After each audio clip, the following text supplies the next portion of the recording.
Chapter 1. Hannah Brown walked alongside her 8 sisters toward the church where the matchmaking dance was set to take place. She was a bit nervous, but she wanted nothing more than to marry and have a family, and this seemed the perfect way to accomplish that. She waved her handkerchief in front of her face, trying to cool herself a bit. Texas in the summer was a bit too hot for someone with Massachusetts blood running through her veins. "Come on, Hannah," cried Imogene. "They're starting the music." Hannah offered her sister a gentle smile, noting the way Imogene's enthusiasm seemed to infuse life into the very air around them. "Lead the way, Jeannie," she said, her voice calm and steady. They weren't truly blood sisters, but they'd all been raised in the Brown foundling home in Massachusetts, and they considered themselves sisters. Hannah was almost adopted once, but she was thankful when the potential parents had declared her a heathen and sent her back to the foundling home and the people she loved. As they entered the bustling hall, Hannah's fingers instinctively sought the comfort of the delicate lace project tucked safely in her reticule. She was much calmer than her sisters, and she planned to be a wallflower. While her sisters dispersed into the crowd, eager to partake in the revelry, Hannah found solace in the rhythmic pattern of her handiwork. "Evening," greeted a man she didn't know. "Would you care to dance?" His gaze lingered curiously on the threads weaving between her nimble fingers. "Good evening," Hannah replied, not missing a beat as her crochet hook danced over the fine thread. "I'm Hannah Brown." "I'm Micah Thompson," he said, tipping his hat. "Yes, I'll dance with you," she said, putting her crochet work into her reticule. After the dance, she went straight back to her spot at the wall, taking out her work. There was no point in wasting time when she could be working, was there? Each loop and knot of her lace was a meditation, a silent echo of the thoughts that filled her mind. Her work was a shield, one that allowed her to observe without being wholly absorbed by the fervor around her. "Miss Brown, why aren't you dancing?" asked Elizabeth Tandy, the matchmaker whose idea it had been to have the dance. "I've danced every time I've been asked," Hannah told her. "For now, I am quite content with my craft."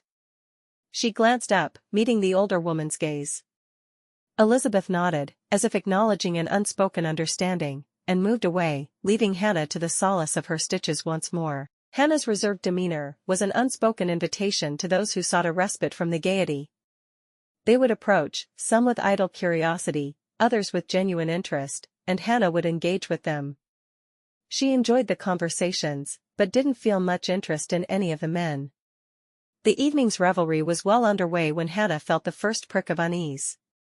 She had been content thus far.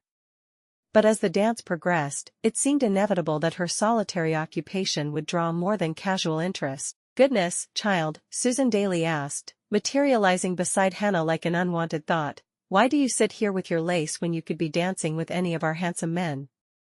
Hannah looked up from her meticulous knots, the faintest furrow creasing her brow. "Mrs. Daly," she said, modulating her voice to a tone of deference, "I find comfort in the order of my work. It's a kind of devotion, wouldn't you agree?" "Devotion?" "Perhaps," the older woman said. "But it's also an escape. It would be good for you to meet some of the men."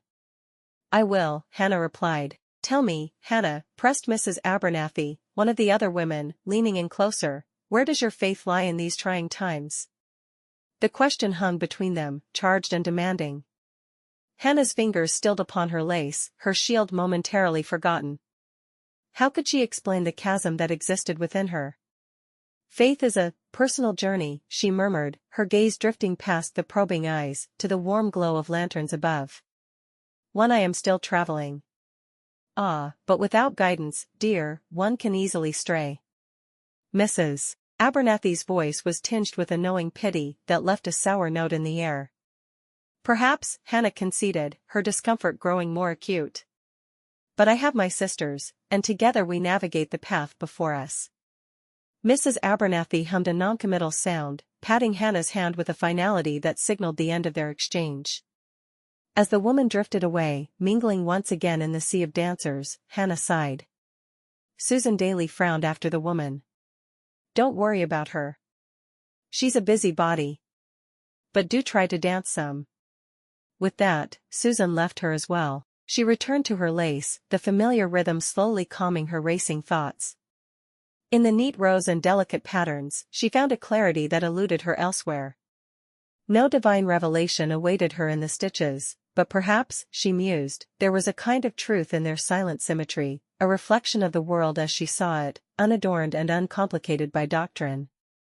As the music swelled and laughter filled the air, Hannah allowed herself a small smile. Her beliefs might stand in stark contrast to those around her, but tonight, she was determined to find solace in the beauty of the craft she held between her fingers, and in the company of the 8 sisters who were her chosen family.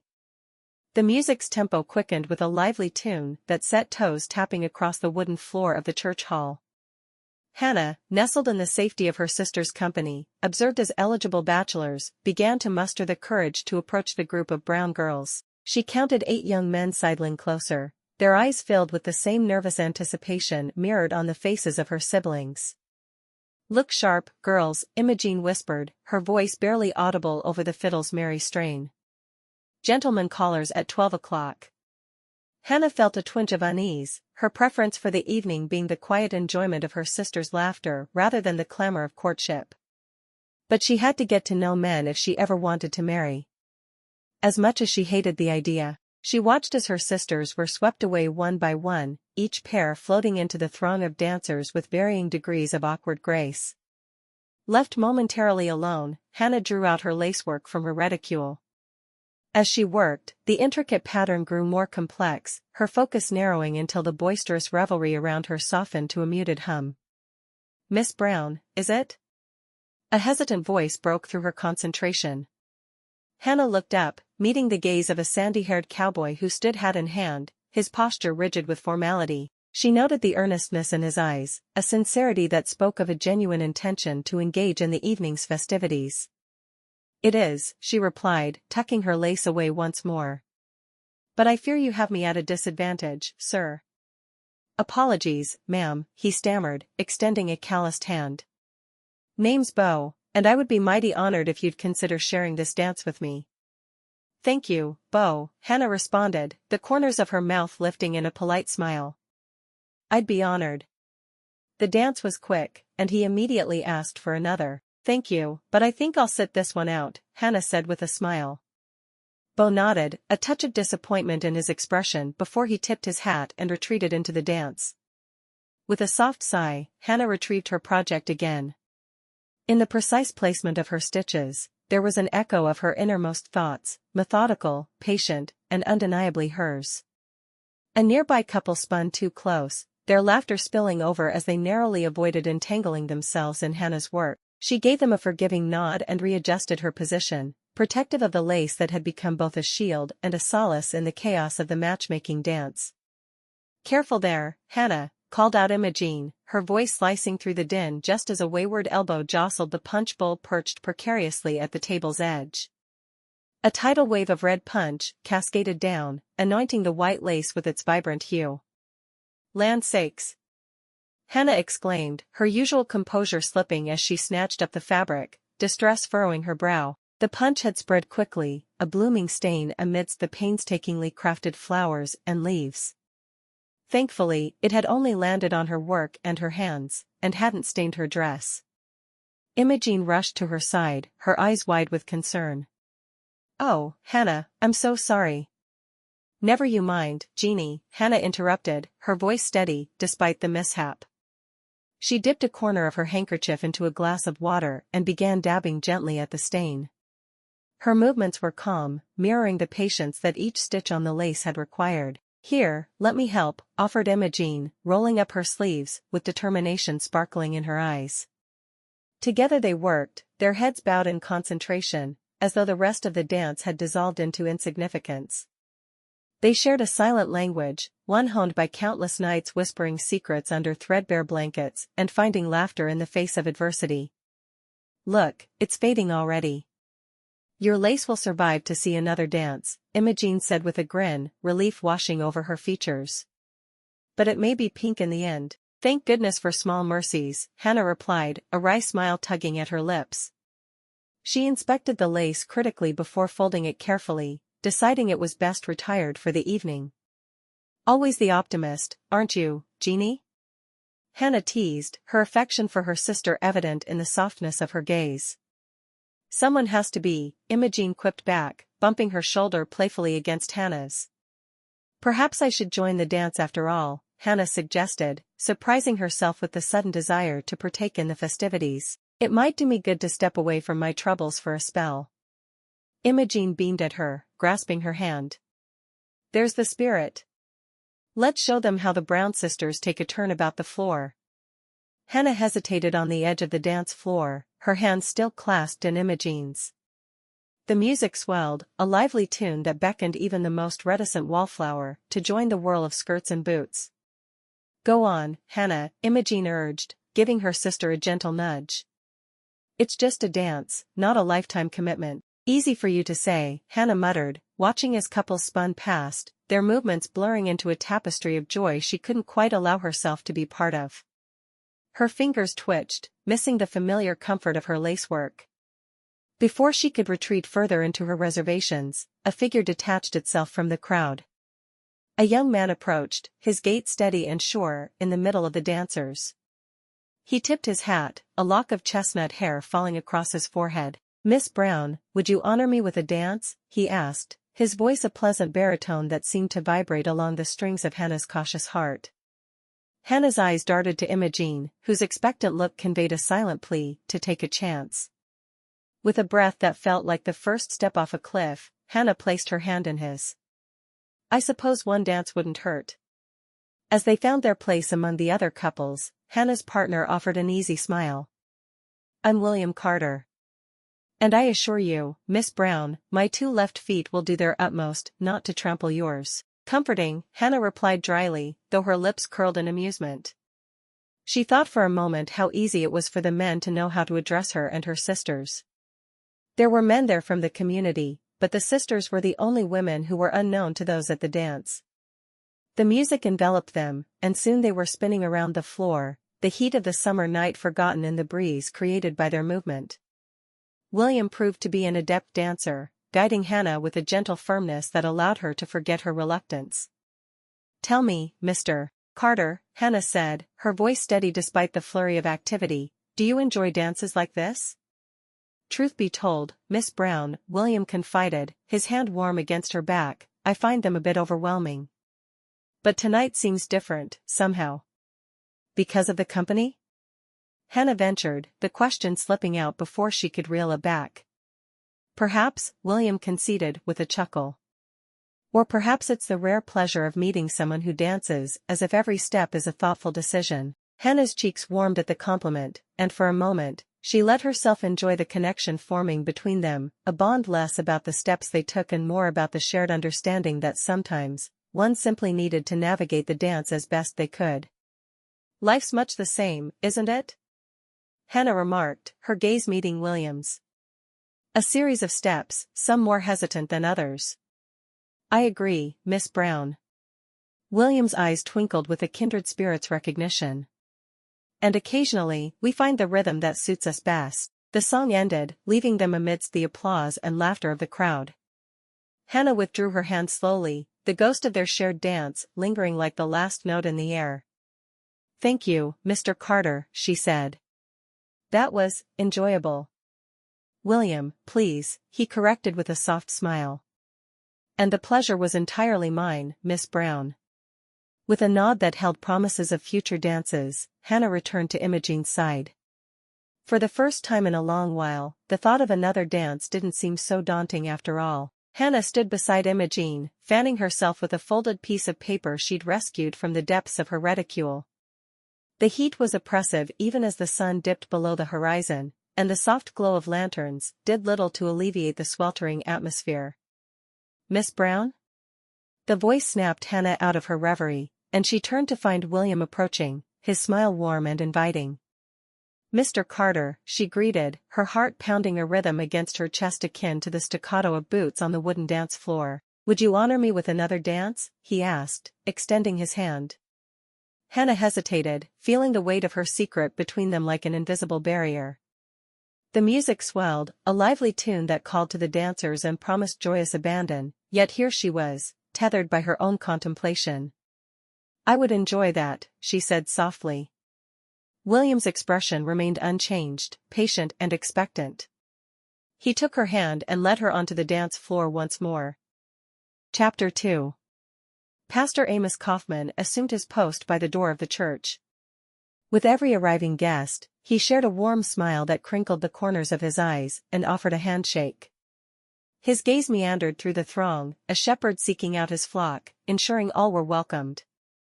The room itself buzzed with the genteel murmur of conversation and the clinking of glasses, the air redolent with the mingling scents of summer honeysuckle and freshly baked pies. Across the room, separated by clusters of chatting guests and the occasional laughter that peppered the air, he spotted a pretty girl he didn't know, automatically assuming she was one of the Miss Browns down from Massachusetts.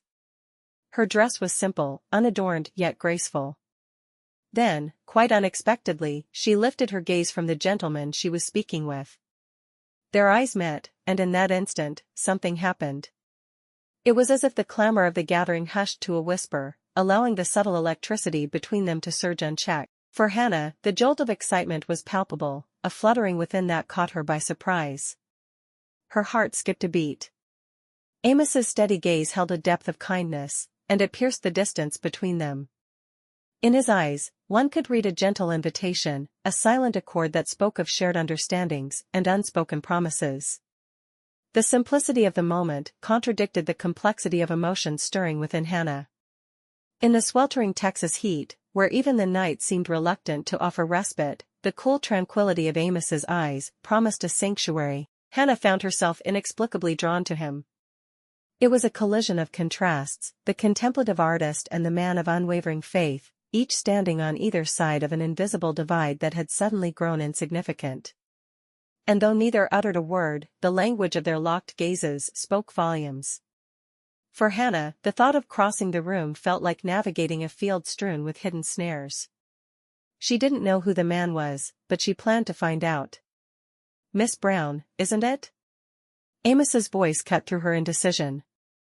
She hadn't noticed his approach. "Yes, Hannah Brown," Hannah replied. "I trust the evening finds you well?" "It does," Amos said, nodding. His eyes held warmth like embers stoked into life. "And yourself? You seem quite contemplative this evening." Merely admiring the handiwork of our hostess, she deflected smoothly, gesturing to the decorations. "The lace is not unlike patterns I've worked on myself." "Ah, the language of lace," Amos mused, a smile tugging at the corner of his mouth. "Something women speak so fluently." "Exactly so," she said, chuckling, her tension easing as they found common ground. "A craft that requires patience and a willingness to rectify one's mistakes without a trace left behind." "Much like life itself, Miss Brown," Amos agreed. "We strive for a pattern, make our errors, and with grace, we mend them." Hannah found herself chuckling more freely than expected as Amos shared an anecdote about a wayward calf from his flock that had managed to find its way into the pantry. His storytelling, laced with gentle humor and humility, resonated with her experience. "Much like your lace work," Amos observed, "caring for these animals teaches me the value of gentleness and the importance of each thread in the greater design." "That makes sense," Hannah agreed, the corners of her eyes crinkling with delight. "Each loop and knot must find its place, or the entire piece is compromised." "Miss Brown, Hannah," he corrected himself, his gaze earnest, "your perspective is refreshingly thoughtful. It's rare to find someone who appreciates the intricacies of life as you do." "Thank you," she said. "I didn't catch your name." "That's because I haven't thrown it yet," he said with a grin. "I'm Amos Kauffman." As if guided by an unseen hand, they gravitated toward the dance floor where couples were swirling in the rhythms of a waltz. Amos extended his hand, his palm sturdy yet inviting. "May I have this dance?" With a nod, Hannah placed her hand in his. They joined the dance, moving effortlessly as though the steps were second nature. Their bodies found a natural alignment. The rise and fall of their chests matched in quiet synchrony. Amos led with confidence, allowing Hannah the freedom to express herself within the embrace of the dance. Around them, the heat of the Texas summer evening seemed to fade, replaced by their connection. It felt to Hannah as if he was somehow causing sparks within her body. Despite their different worlds, they moved as one. In the space of a song, they discovered a harmony that neither scripture nor pattern could fully encapsulate, a dance of possibility that whispered of something deeper than mere acquaintance. "Your lead is quite impeccable, Mr. Kauffman," Hannah remarked as the music drew to a close, her voice steady despite the fluttering in her heart. "Only because you follow with such grace," Amos replied, the dance ending but the connection between them lingering. As the final chords of the waltz faded into stillness, a round of polite applause rippled through the gathered crowd. Amos and Hannah, momentarily oblivious to the world beyond their shared orbit, were only drawn back by the collective murmur of admiration from onlookers. In the corner of the room, Elizabeth, the hostess with an eye for detail, leaned toward her sister, whispering loud enough for nearby ears. "Look at them, Susan," Elizabeth's voice was tinged with excitement. "It's like they've danced together for years." Susan nodded, her eyes not leaving the couple. "It's as if the good Lord made one for the other." Amos offered his hand to Hannah once more, leading her away from the dance floor toward the door. The night breeze was a welcome respite from the closeness of the dancing bodies. "Can I interest you in some fresh air, Miss Brown?" Amos's invitation held the promise of tranquility. "Thank you, Mr. Kauffman. I would enjoy that," Hannah said. "We can't walk far, though, or Mrs. Jackson, the matron of the Foundling Home, will come after us, and I don't need the scolding." The laughter in her eyes caused him to grin. He led her a few feet outside, but where they were in full view of anyone watching from inside the church. "Tell me, Miss Brown, what drives your passion for lace-making?" Amos inquired, his curiosity genuine. Hannah glanced over, her eyes reflecting the stars above.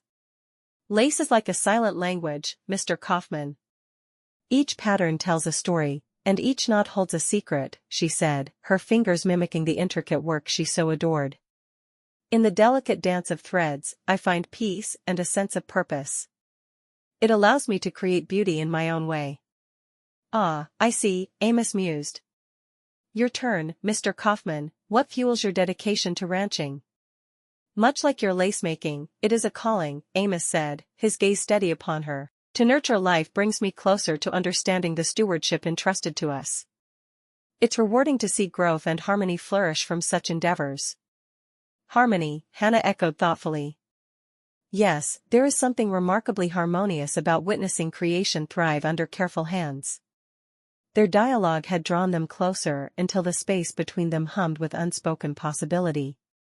Hannah and Amos found themselves exploring the depths of each other's dreams, a dance of minds as intimate as the one they had shared earlier on the dance floor. "Miss Brown, I must admit, this evening has been full of unexpected pleasures," Amos confessed, his voice low with sincerity. "Indeed, Mr. Kauffman," Hannah agreed, her own heart quietly acknowledging the rarity of such a connection. "Our conversations have been enlightening." As the laughter from the crowd mingled with the soft strumming of a guitar, Hannah felt a gentle tap on her shoulder. She turned from Amos's engaging smile to find Mr. Carter standing behind her, his bow tie slightly askew and his cheeks flushed with what she suspected was more than the summer heat. "Miss Brown," Mr. Carter began, clearing his throat with a cough that failed to mask his slight inebriation, "might I steal you away for the next dance? It seems only fair to share the delight of your company." Hannah cast a glance toward Amos, seeking an unspoken guidance. His eyes were polite, yet she noted a flicker of something else, perhaps disappointment? "Mr. Carter, I am flattered, but," she hesitated, grappling with decorum and desire. "Come now, it would be ungentlemanly of me to monopolize Miss Brown's evening," Amos interjected, his voice carrying an undercurrent of reluctance. "She should have the opportunity to enjoy the celebration with all who wish for her attention." Mr. Carter grinned triumphantly and offered his arm, which Hannah accepted with a resigned smile. As they made their way to the dance floor, Hannah could feel the warmth of Amos's gaze on her back, like the touch of the sun through her dress. The music swelled as Mr. Carter led Hannah in a clumsy two-step, his steps out of time with the rhythm, causing more than one near collision with other couples. Hannah's patience waned, her thoughts drifting back to Amos's calm presence. "Mind your footing, Mr. Carter," she scolded lightly, attempting to steer them away from another impending bump. "Apologies, Miss Brown," he slurred slightly, oblivious to her discomfort. "It's just that dancing with you is quite intoxicating." Perhaps it's not my company but the spirits you've drank that lead you to such confusion, Hannah said, extracting a chuckle from a nearby dancer who overheard the exchange. Thankfully, the song drew to a close, and Hannah returned to Amos, feeling a sense of relief wash over her. He greeted her with a knowing look, the corners of his mouth twitching upward in suppressed amusement. "Your feet are unscathed, I trust?" Amos asked as they moved away from the crowd, finding solace near a cluster of oak trees. Thanks to some nimble maneuvering, Hannah replied, allowing herself a small laugh. "I do believe Mr. Carter's talents lie elsewhere than the dance floor." "Perhaps in the sampling of fermented beverages," Amos added with a gentle tease, the humor reaching his eyes. "He does seem good at that," Hannah agreed, her laughter subsiding into a comfortable silence between them. Then, as if drawn by an invisible thread, their conversation resumed, this time delving deeper into the shared dreams that sparked between them. "Tell me, Miss Brown," Amos began, his tone earnest, "what drives your passion for lace-making? There must be a story woven into such delicate artistry. Is this not repetitive? Why not something like, 'Tell me more about your lace-making'?" Hannah paused, touched by his genuine interest. "Mrs. Jackson taught me. She spent as much time with us girls as she could, and that's what she taught me. I've learned more since, but I always feel like she's with me when I crochet," she confessed softly. Amos nodded, his expression thoughtful. "There is something almost reverent in preserving traditions, in honoring the work of those who came before us. And there is courage," Hannah added, her eyes bright with conviction, "in forging new paths, in questioning the why behind the what we do." "Ah," Amos said, a smile playing upon his lips. "A woman after my own heart. I'm rather surprised at how beautiful Texas is. I was expecting a barren desert." A soft chuckle escaped Amos's lips. "Not at all. At least not this part of Texas." Their conversation lapsed into a comfortable silence, the kind that felt like a cozy blanket rather than an awkward pause. In the quiet, a cicada serenaded them from a nearby tree, its song a testament to the endless cycle of nature's chorus. Hannah glanced at Amos, noting the way the fading light cast gentle shadows across his features, lending him an air of mystery. She wondered what thoughts danced behind those gentle eyes that seemed to see right through her and into the depths of her soul. "Miss Brown," Amos began, turning to face her directly. "I must confess, our conversations this evening have left me inspired." He hesitated, searching for the right words. "And I find myself quite drawn to your company." Her heart fluttered like the wings of a trapped butterfly. Was it the heat of the summer evening or the heat of his nearness that caused such a reaction? She could not tell. "Mr. Kauffman," she said, "your presence has been a beacon of kindness in an otherwise predictable sea of interactions." She dared a step closer. Amos extended his hand, palm up, an invitation. Hannah placed her own atop his, their skin meeting in an electric connection that spoke volumes more than words ever could. His fingers closed around hers gently, a silent vow of shared discovery and understanding. "Perhaps," he said slowly, his thumb caressing the back of her hand, "we might explore this connection further?" "Perhaps," she said, her lips curving into a tentative smile, their gazes locked, a world of possibility reflected in their eyes. The moment stretched, taut with anticipation, as they stood on the precipice of an unknown future. Chapter 3.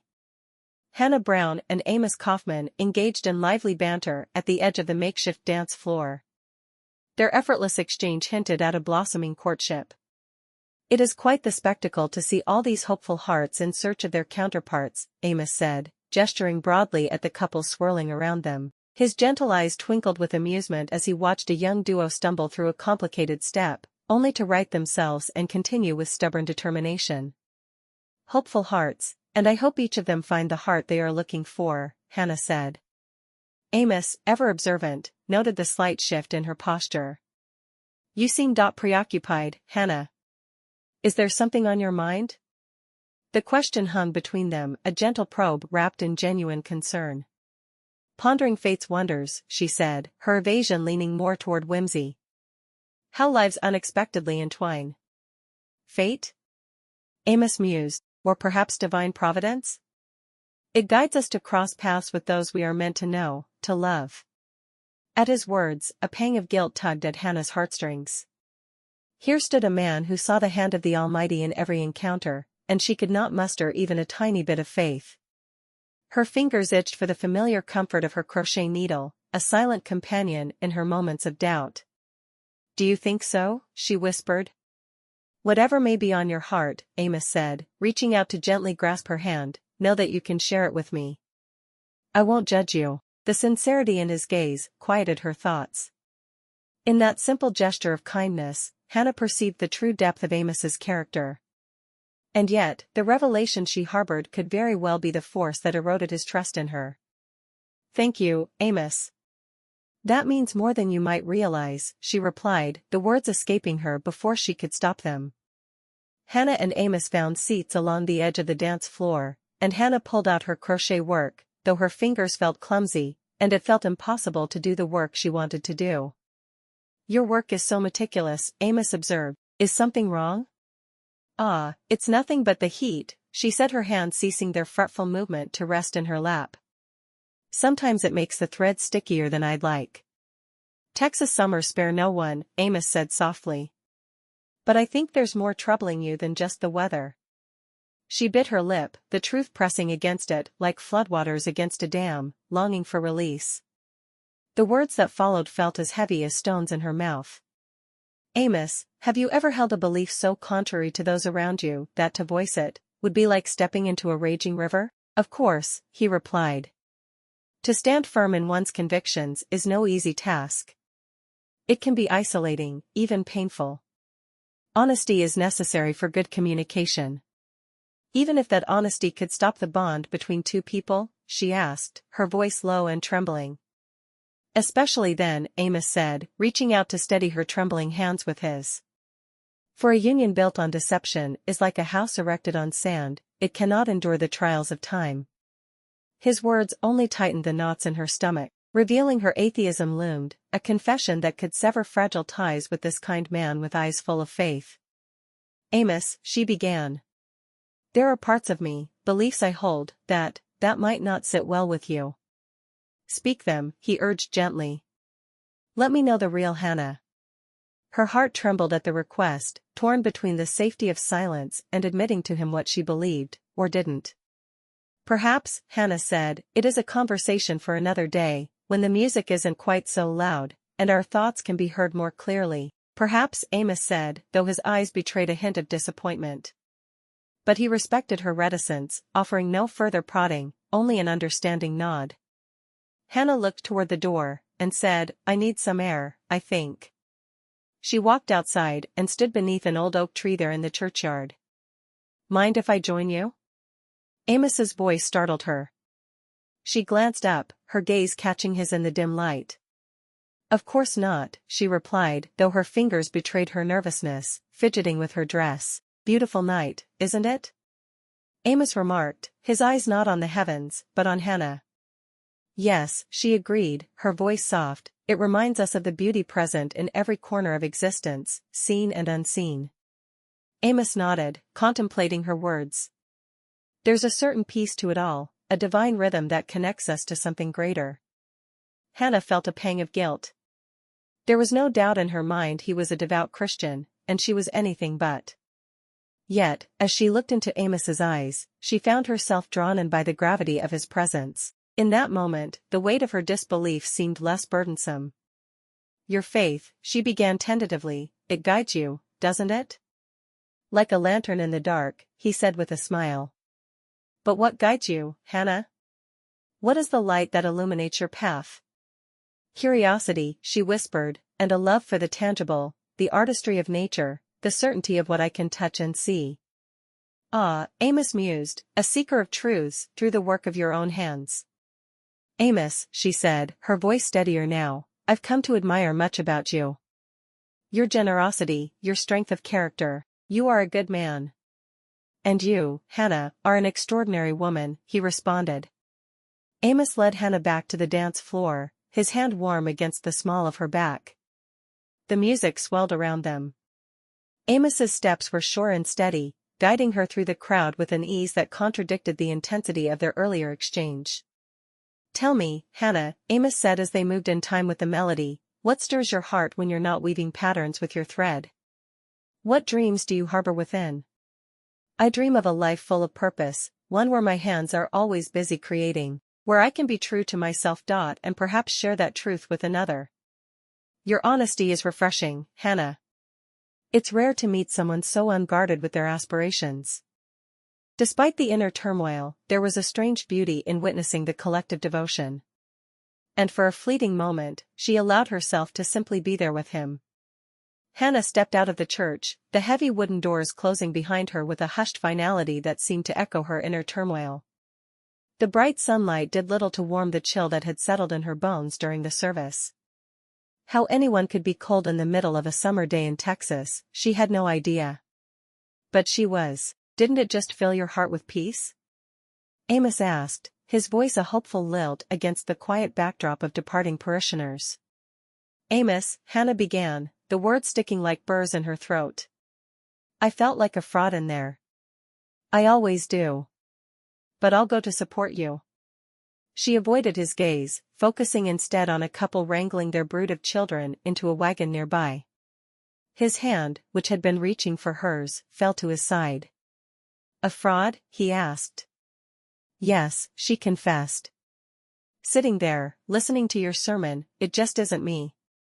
I can't feign belief, not even for you. Amos's expression tightened imperceptibly. I reckon it's hard to find yourself in a place that speaks a language foreign to your heart, he said slowly. He wished he could convince her to believe as he did, but perhaps she was already happy. Hannah nodded. Exactly. It's like wearing someone else's shoes. They might be perfectly fine shoes, but they'll never fit quite right. They walked in silence toward the ranch, the distance between them filled with unspoken questions. It was only when they reached the shelter of the sprawling oak tree that Amos broke the quiet. Tell me, Hannah, he began, what do you believe in? If not the teachings from the good book, then what guides your steps? She considered this, watching a pair of butterflies dance above the wildflowers. I believe in the kindness we bestow upon each other. In the beauty of nature, this ranch. In the strength we find within ourselves to face each day, and in the love that, her voice trailed off, her gaze settling back on him. The love that we share? Amos offered, a tentative smile touching his lips. Yes, she affirmed, her own lips curving in response. Perhaps our beliefs aren't so different at their core. Perhaps they're not, he agreed, stepping closer to wrap his arms around her. And maybe we don't need to see eye to eye on everything to walk side by side. Maybe, Hannah murmured, resting her head against his chest. Let's make a promise, Hannah, Amos said. To always seek the common ground, no matter how much we disagree on matters of faith. I love you as you are, and I hope you can love me as I am. Even then, she promised, feeling the weight of their differences lighten ever so slightly. Especially then. Chapter 6. Hannah Brown approached the local general store just as Maggie Jordan, a familiar face in their small community, emerged from the wooden double doors. With her hands nestled in the pockets of her simple apron dress, Hannah offered a nod and a gentle smile to the older woman. Good day, Maggie, she said. Maggie's eyes twinkled as she adjusted the basket on her arm. Hannah. How delightful to see you. Isn't it a blessed day? Her own dress, though modest, bore the telltale signs of an experienced hand at the sewing machine, likely the handiwork of Cassandra, Hannah knew. The sunshine is quite generous today, Hannah agreed. They spoke of trivial matters next, the heat, the new litter of kittens at the Wilson farm, the heat, the upcoming church social, and the heat, to which Hannah listened more than contributed. Speaking of blessings, would you care to join me for some tea and cookies? Maggie asked, her tone inviting. I've just picked up fresh supplies, and I could use the company. Besides, as the pastor's wife, I want to know you better. Why the church's social calendar rests on your shoulders. The thought of refusing briefly crossed Hannah's mind, but the genuine warmth in Maggie's eyes swayed her. That sounds lovely, thank you, Hannah replied, allowing herself to be led down the path to Maggie's home, lined with burgeoning flower beds that seemed to mirror the older woman's nurturing spirit. Once inside, the aroma of baked goods filled the cozy kitchen. Maggie set about preparing the tea, while Hannah took a seat at the scrubbed pine table. It was then that she noticed the silver cross dangling from Maggie's neck, glinting as it caught the light, a symbol of faith that felt foreign to Hannah. "I like your necklace," Hannah remarked, her gaze lingering on the cross before meeting Maggie's eyes. "But I must confess, Maggie, such symbols don't hold the same meaning for me." Maggie paused, her hand stilling as she poured the steaming liquid into delicate china cups. "Oh," she prompted, a note of curiosity threading her voice. Hannah took a deep breath, feeling the weight of her next words. "You see, I don't share the same beliefs many in our community do. I find my solace in my craft, not in prayer." She gestured vaguely toward the window. Maggie placed the teapot down gently and sat across from Hannah, her expression thoughtful. "I see. And what has led you to feel this way, if you don't mind my asking?" Her voice was kind, lacking judgment, encouraging Hannah to unveil the doubt she'd carried in her heart. "It's a culmination of things," Hannah said. "Observations, experiences, contradictions in the world around us." She hesitated, searching Maggie's face for a sign of understanding or at least an openness to comprehend her perspective. "Life is complex," Maggie acknowledged, picking up her cup and gesturing for Hannah to do the same. "We each must follow our own path through it." "Exactly," Hannah said, relieved by Maggie's response. As the warmth from the cup seeped into her hands, she felt a thread of connection to the woman before her. Maggie's eyebrows lifted ever so slightly, a sparrow taking flight for the briefest of moments, before settling back into a posture of polite interest. "I must admit," she said, her voice soft as the rustle of taffeta skirts, "your perspective is quite unique for a pastor's wife." "Unique," Hannah said, a faint smile touching her lips. She folded her hands atop the table, the delicate lace of her cuffs contrasting sharply with the worn wooden surface. "It's not a conclusion I've reached lightly, Maggie. I've seen too much, questioned too much." "Questioning is part of faith," Maggie offered gently. The cross around her neck seemed to glow with a silent conviction. "But tell me, what has driven you to such certainty in your disbelief?" Hannah sighed, her gaze drifting to the window where a blue jay flitted from branch to branch outside. "I think you know my sisters and I were raised in a foundling home by a wonderful, generous, compassionate woman. A couple came to the home, and chose me to adopt. I was thrilled at first. The man was a minister, and he and his wife, who preached about piety but practiced something entirely different."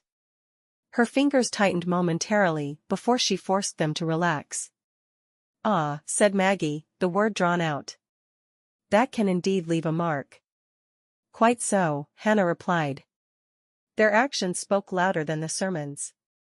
The hypocrisy, the judgment, it was suffocating. How could I believe in a God that allowed his representatives to be so unkind? "Because," Maggie leaned forward, her eyes earnest, "God isn't the one who fails us, Hannah. It is people who falter, who stray from the path. He is there, steadfast, even when we are not." "Perhaps for some," Hannah conceded, her tone thoughtful yet unyielding. "But I can't reconcile the contradictions. If there is a divine plan, then why is there so much pain, so much injustice?" She shook her head, the motion stirring loose strands of hair that framed her contemplative face. "Life is a test, a series of lessons," Maggie explained. "We're shaped by trials. Without going through hard times, there would be no beauty, no strength." "An interesting point," Hannah mused, allowing herself a small nod. "Yet, isn't there something divine in creating things? Like your lace?" Maggie pressed. "In the artistry, the patience, the love that you pour into each piece?" "Love, yes. But it's human love, Maggie. My love for the craft, for the sisters at the orphanage, for the beauty of the world as it is, not ascribed to an unseen entity." Hannah's voice was steady, firm in its conviction. Maggie leaned forward, her hands clasping the cross that always hung from her neck. "Hannah, there have been times in my life when the Lord's presence was as clear to me as the daylight," she said, her voice carrying a fervent undertone. "Once, during a particularly harsh winter, we were without food and warmth. I prayed, truly prayed, and the next morning, a neighbor, unaware of our plight, arrived with baskets brimming with bread and blankets. How can one deny such providence? Hannah considered Maggie's tale, the simplicity of her friend's faith almost charming in its earnestness. Yet, where Maggie saw divine intervention, Hannah saw circumstance and human kindness. "Maggie," she replied, careful not to sound dismissive, "it's the warmth of community, not the hand of God, that brought aid to your door. It's luck, combined with the goodwill of neighbors."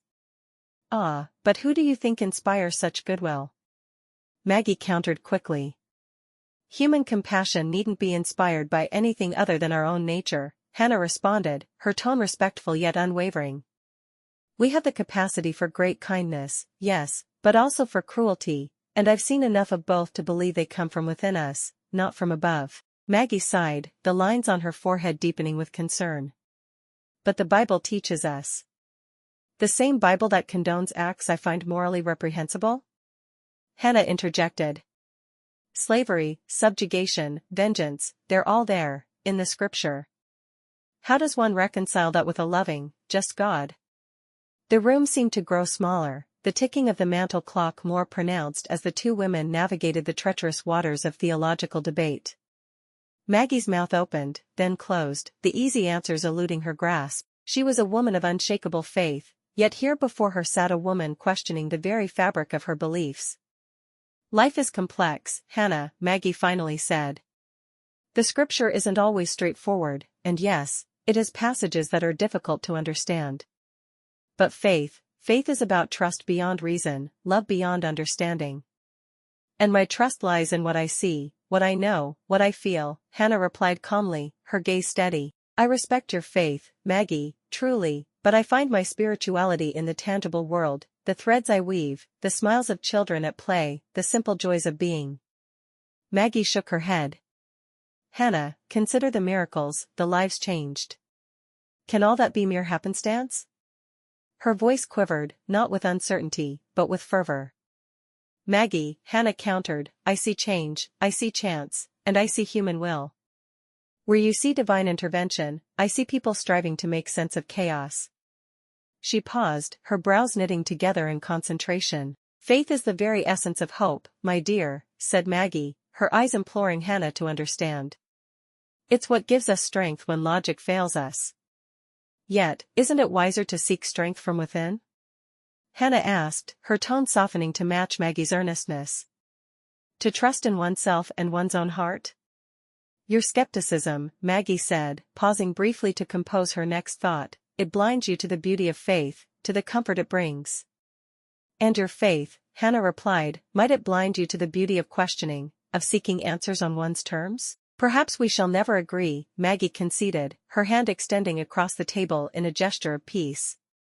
"Perhaps not," Hannah agreed, accepting the offered hand, "but there's solace in knowing we can still share tea and speak as friends." Maggie spoke of the faith of Job, who never denied God, no matter what was done to him. "Maggie," Hannah began, her gaze steady and unflinching, "how do you reconcile the existence of a loving God with the suffering and injustice that plagues this world? We see it every day, not just in far-off lands, but here, in our own community." Maggie's expression faltered. Hannah watched as the older woman wrestled with the weight of the question, her fingers absently tracing the lines of her necklace. "It is not for us to understand his ways," Maggie finally said. "We must have faith that there is a greater plan, one beyond our mortal comprehension." "Ah, but that's precisely it, isn't it?" Hannah's words were gentle, but they carried the force of her convictions. "We're asked to accept so much on faith alone, without evidence or reason." Maggie sighed, the sound heavy with frustration. Her hands ceased their nervous movement, coming to rest flat against the tabletop. She looked into Hannah's earnest eyes, seeing reflected in them a mirror of her younger self, questioning, searching, defiant. "Dear Hannah," she finally conceded, "it seems I cannot guide you to the path of faith, for it is a journey each must undertake alone.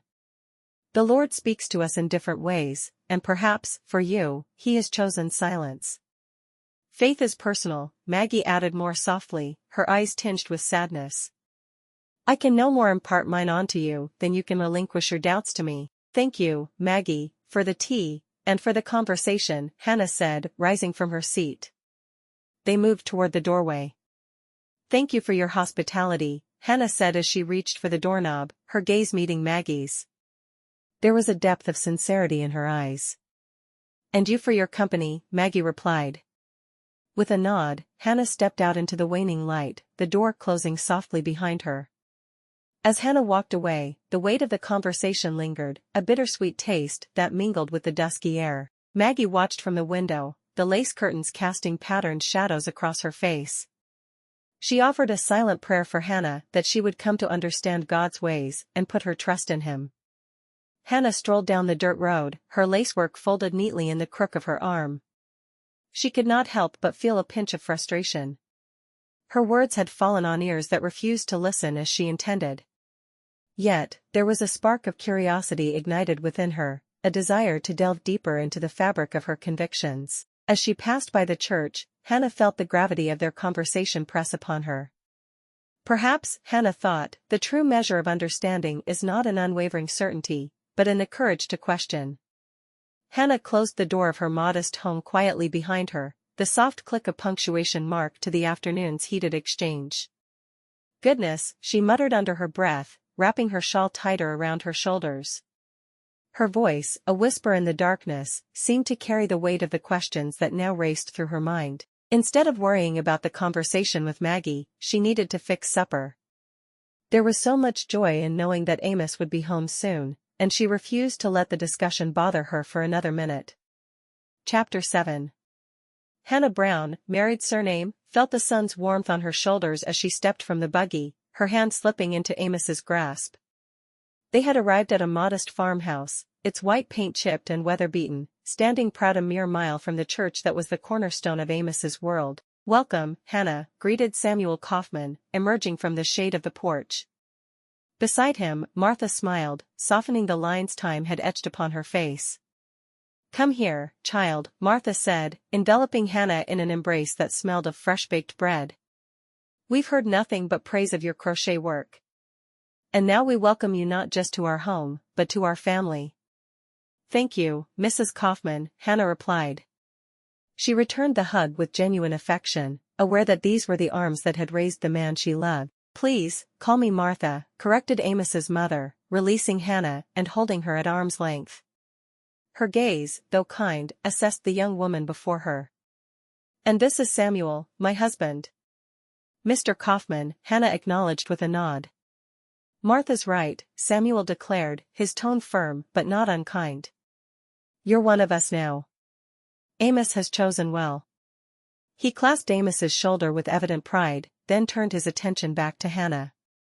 "Shall we go inside? The day is hot and the lemonade cold," Martha suggested, linking her arm with Hannah's as if they were old friends rather than newly acquainted. "Sounds heavenly, ma'am," Hannah agreed, allowing a small smile to play upon her lips. The lemonade would be sweet, she imagined, much like the acceptance she found herself wrapped in. Amos watched the interaction with a silent prayer of thanks. His love for Hannah was strong, and seeing her welcomed into the fold of his family filled him with peace. "Come along then," said Amos, leading the way into the slightly cooler refuge of the farmhouse. As the wooden screen door slammed shut behind them, sealing away the outside world, Hannah felt a surge of hope that perhaps there was room for her in this house.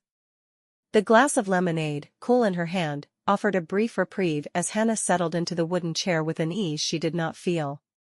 The farmhouse's interior, with its quilted throws and cross-stitched verses, whispered of a devotion that was both foreign and familiar to her. Amos's mother had excused herself to go to the kitchen, leaving Hannah under the weighty gaze of Samuel, whose stern countenance suggested a man more accustomed to sermons than small talk. "Your work is beautiful, Miss Brown," he began. "But tell me, what are your beliefs regarding the Almighty?" The question hung between them, a test of faith she could not pass. Hannah felt the defensive prickles rise along her spine, but tempered them with a breath as calm as the patterns she wove. "Mr. Kauffman, I don't believe in the mysteries of creation. My beliefs are grounded in the world before me, in kindness and the love I can offer," Hannah replied. "Yet, you do not share our faith," Samuel pressed, his brows furrowed with concern. "Our Amos is a pillar of the church. Do you understand the apprehensions such a union might stir within our community?" Hannah's fingers tightened around the glass, the condensation cooling her flushed skin. She met Samuel's searching gaze, her eyes pools of resolve. I may not share your faith, Mr. Kauffman, but I respect it deeply. And my commitment to Amos is unwavering. I believe love is the truest testament to one's character, and I intend to support him in everything. Such convictions are rare, Samuel conceded. But they will be tested, Hannah. Our reputation is not merely ours. It is woven into the fabric of this community. Then let us hope, Hannah said, that the strength of our bond will only serve to strengthen that fabric. For I am committed to weaving a life with Amos that is as respectful as it is full of love. Martha Kauffman wrung her hands together. The floral patterns on her apron seemed to wilt under the weight of the silence that had settled over the farmhouse's kitchen. Hannah, she said, ye've got a gentle way about ye, and there's no denying your love for our Amos. Martha paused, her voice quivering like leaves in a prairie wind. But I worry, child. Your beliefs, or the lack thereof, how might they sway him? Our Amos is a pillar among us, and if that pillar were to crumble. Amos stepped forward. His brow furrowed with concern. Mama, he said. Hannah's heart is guided by a moral compass as true as any believer's. Her presence beside me strengthens my faith, for it challenges me to love as Christ did, without condition. Amos, Martha said softly, the lines around her eyes deepening, love is but one thread in the tapestry of community. What of the others? They'll whisper, you know they will. And those whispers carry farther than any sermon. Then we shall have to trust that our actions will speak louder than whispers, Amos replied, reaching out to take Hannah's hand. His fingers entwined with hers. Let us not forget, he continued, that understanding and acceptance are the very tenets upon which we build our fellowship with one another. If we cannot offer Hannah the same, what testimony are we truly giving? Martha's eyes softened, and she sighed, the sound carrying years of tradition and the heavy burden of a mother's love. I only want what's best for you, Amos. For all of us. And so do I, Hannah said. I may not stand with you in church, Mrs. Kauffman, but I stand with Amos. And together, we'll navigate whatever path the Lord, or lack thereof, has laid before us. Faith is the bedrock upon which we must build our lives, Samuel intoned. To ignore this is to construct one's house upon the sand. Hannah felt the weight of his gaze. She shifted in her chair, her fingers entwined in the fabric of her skirt, no lacework between them now to serve as a barrier or distraction. Mr. Kauffman, I assure you, my intentions are not to undermine faith, Hannah responded. But belief is a personal journey. I cannot feign convictions that do not echo in my own heart. Personal journeys are well and good, Martha chimed in, her hands clasped tightly on her lap. But what of the community? The flock needs unity, not questions that lead them astray. Amos's eyes flickered between his wife and his parents. He spoke with measured resolve, surely, there's room for grace in our understanding. Love should be our compass, guiding us to embrace differences, not shun them. Love? Samuel's brow furrowed deeper than plow lines in spring soil. True love does not compromise. It does not sway with the whims of the world. It remains steadfast in the light of the Lord. Remember what 1 John 4 verse 8 says, He that loveth not knoweth not God, for God is love. Feeling the tightening noose of judgment around her neck, Hannah rose from her seat, her limbs stiff from the strain of defending her ground in foreign territory. If you'll excuse me, I need a moment, she said. She crossed the threshold of the parlor, leaving behind the discordant symphony of voices that continued to swell in her absence. Her retreat was not an admission of defeat but a search for peace. She stood by the window, gazing out at the expanse of prairie that stretched beyond the confines of walls and words. She knew quoting Jonathan Swift would be looked down on in this situation, but she thought it, though she couldn't say it. You cannot reason someone out of something he or she was not reasoned into. She knew few Christians who were not followers of Jesus due to how they were raised, or how their parents believed. People simply didn't reason about religion. They felt. Amos found her in the garden. Hannah's face was now dampened with tears that trembled on the brink of her lashes. Without hesitation, Amos crossed to her. He enveloped her in his arms, a safe harbor against the tempest of disapproval that raged within the walls of his childhood home. Darling, he murmured, I'm here for you. Always. Hannah leaned into his embrace, drawing strength from his unwavering presence. Her fingers clutched at the fabric of his shirt, seeking solace in its simple weave. She allowed herself to be cradled by his sturdy frame, a silent admission of her need for comfort after the confrontation with his parents. "Amos," she began, "I fear what today has revealed. Your family, they see me as a chasm that might swallow the foundation of all you've known." Inwardly, she added that his parents were like all the Christians she'd ever known, save for her sisters and Mrs. Jackson, and now him. So willing to point the finger at others when never looking at themselves. Christians were supposed to love unconditionally. She was waiting for that love. "Your love feels so right and true to me, but can it endure? Can it outshine the frowns and whispers of those who deem our union unfit?" Hannah's eyes sought his. Amos cupped her cheek, thumb caressing away a lingering tear. "Hannah," he said, "our path may be fraught with trials, but together we'll walk it. Our love will be our guide, not the judgments of others." Amos clasped Hannah's hands in his. "Hannah," he said, "I think we're on a path that isn't easy to travel. But let me be as plain as day, I am with you, heart and soul." "Your kin may not take kindly to my ways, Amos," she said, the lace of worry knitting itself upon her brow. "They see me as a stranger to their flock, one who might lead their lamb astray." "Then they'll just have to see what I see," he replied, a smile touching the corner of his mouth. "A woman of such intricate design, no less worthy of admiration than the finest lace you craft. You're full of love and compassion. You live to the same moral code as I do, and that matters to me so much." "Amos Kauffman, I've never heard sweeter words," she teased gently. He chuckled, holding her close. For a breath, silence settled around them. "Your family," Hannah said, but Amos shook his head. "Family is as much about choice as it is about blood," he said, conviction ringing clear. "And I choose you, Hannah. I choose us. Even if it means disappointment?" "Even so."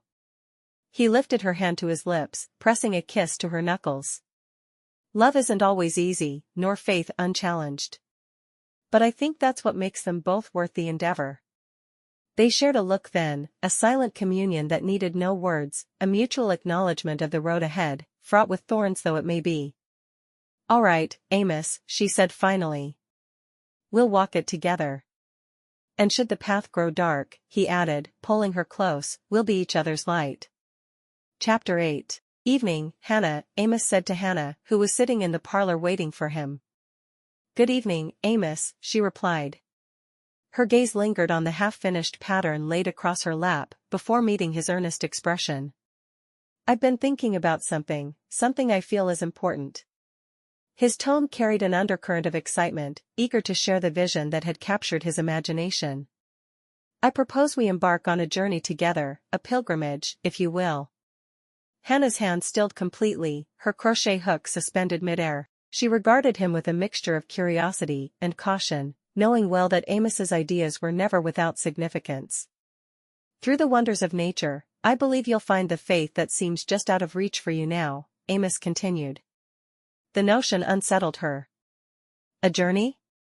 With Amos's unshakable convictions as their compass? Hannah couldn't fathom how the rustling leaves or the rolling rivers could instill in her the belief he so dearly clung to. "Amos," she began, "I do think the beauty of this world is something to behold, but I'm not sure if it holds the answers you're hoping I'll find."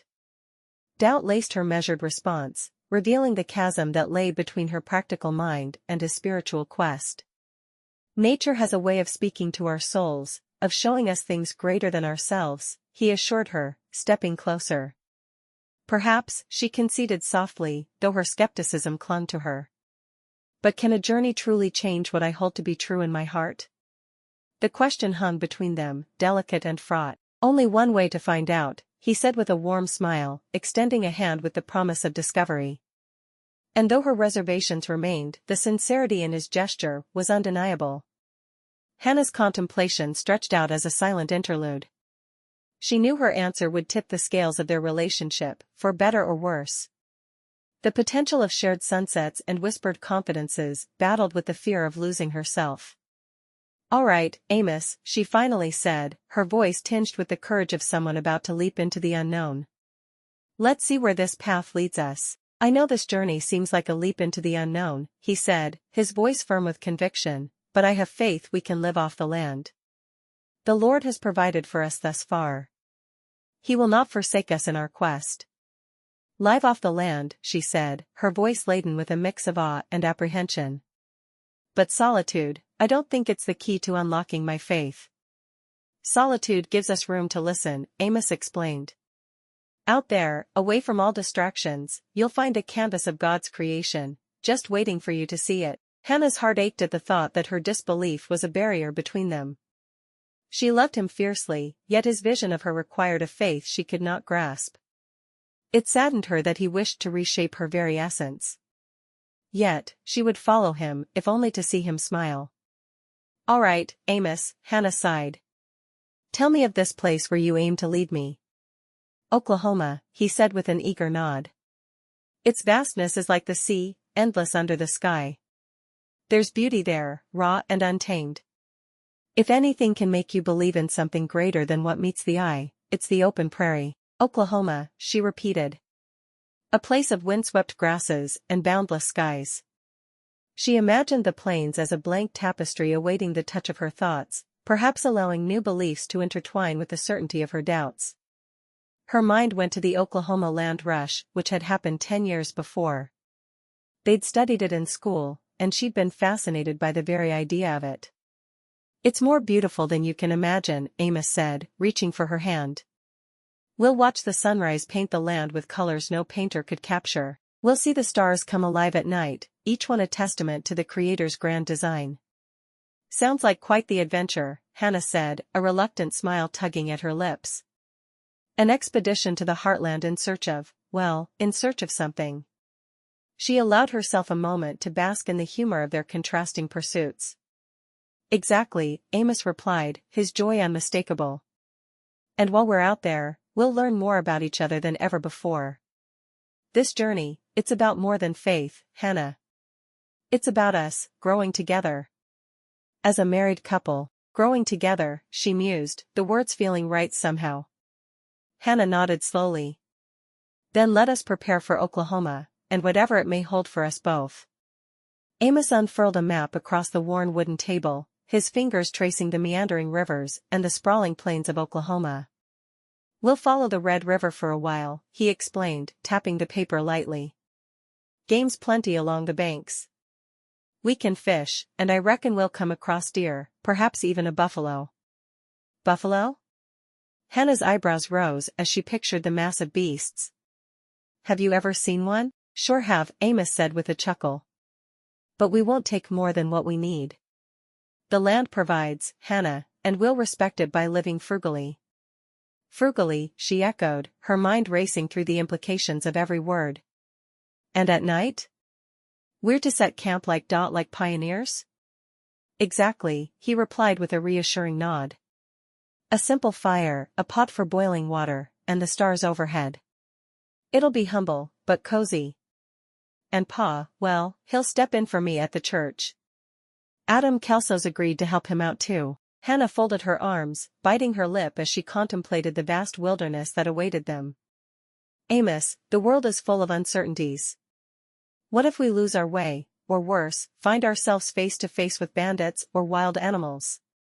I've roamed these parts long enough to know them. His voice was steady, his gaze unwavering. I'll keep you safe, just as I vowed before God and man.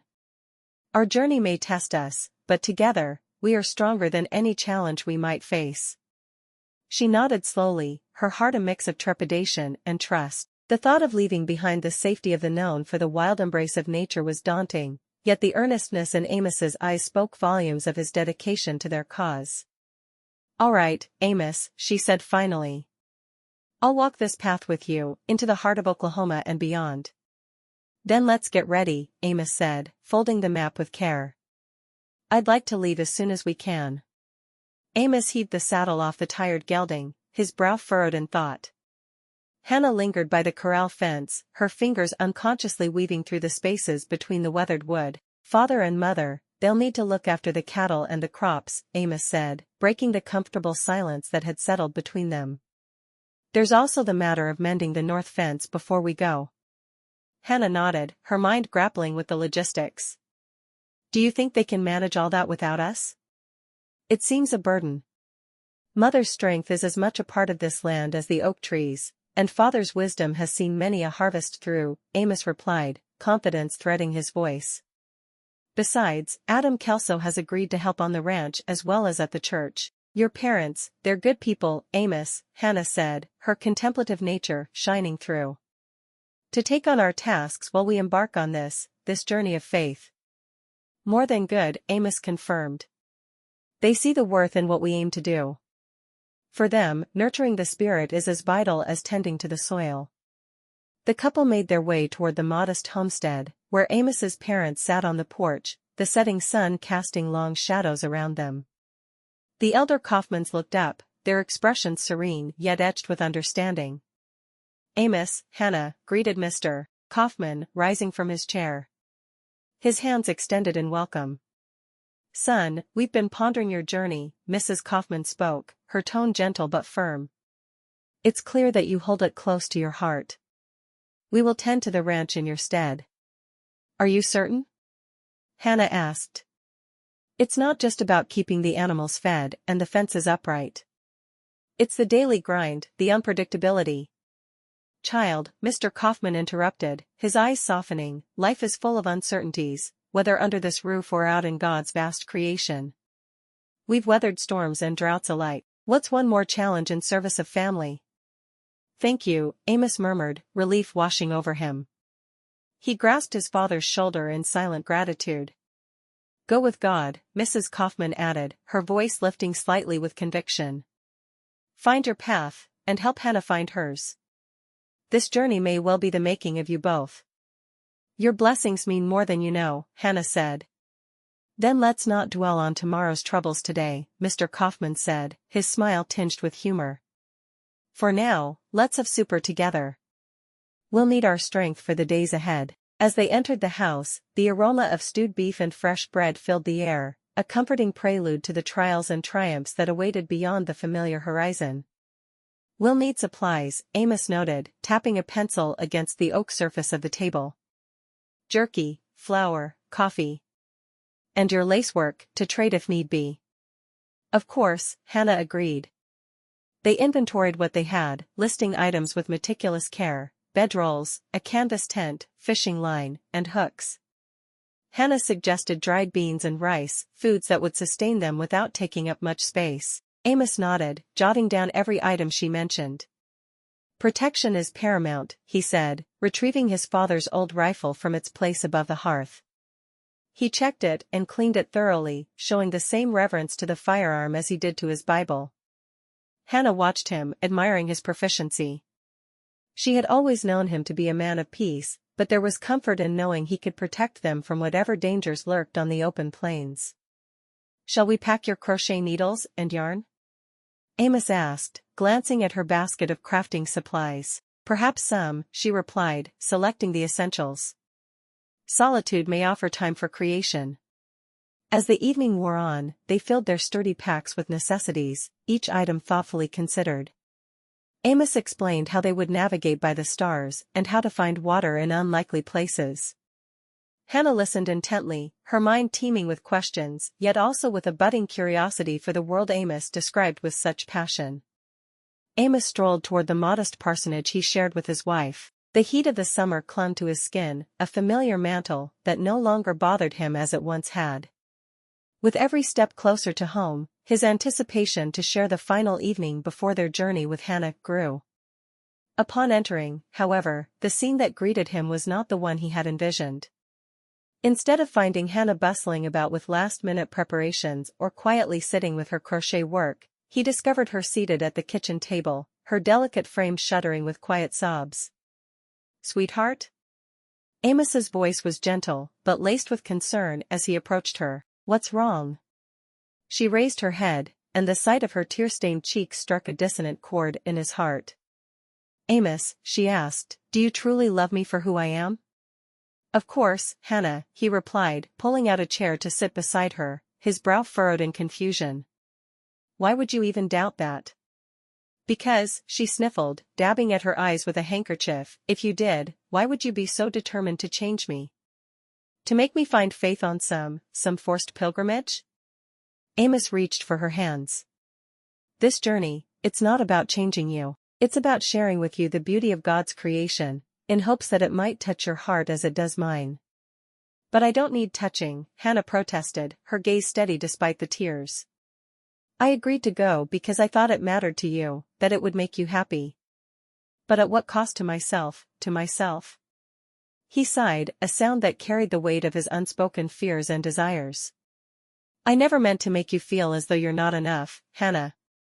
Your spirit, your independence, I admire these things about you. Then why can't we find common ground here, without leaving all we know behind, she asked. Amos was silent for a long moment, searching her face for the answers to questions he hadn't dared to ask himself. Finally, he spoke, his voice soft yet resolute. You're right. Our marriage, our vows, they weren't conditional on you adopting my beliefs. And if this journey is causing you to lose your joy, then it isn't the right path for us. Hannah's expression shifted from sorrow to relief, an unspoken understanding passing between them. She nodded, her fingers squeezing his slightly. I want to make our marriage work, Amos, truly. But not by losing myself in the process. And you shouldn't, he agreed, his conviction clear. We'll cancel the journey. We'll find another way, together, to bridge the gaps between us. Let's just be here and now with each other, Hannah suggested, a faint smile curving her lips. I would never ask you to give up your beliefs. I'd rather you didn't ask me to change mine. Here and now, Amos said, a smile of his own emerging. The journey they had planned may have been cancelled, but the journey of their marriage was far from over. Together, they would navigate its twists and turns, grounded by love and mutual respect. Chapter 9. Hannah Brown sought refuge under the generous shade of Brenda's oak tree, fanning herself with the brim of her straw hat. The heat was oppressive, but being surrounded by her sisters was exactly what she needed. Gail arrived with a pitcher of lemonade, muscles glistening from her latest venture outdoors. She plopped down beside Hannah, handing her a glass filled with the cool, tart liquid. You look like you need this more than I do, Gail said, her eyes reflecting concern. Thank you, Hannah murmured, taking a long sip. She hesitated before speaking, knowing her next words carried the weight of her inner turmoil. Amos wanted me to accompany him to a revival meeting. He seems to think it might change my mind about things. Change your mind? Gail's eyebrows knit together, her voice tinged with disapproval.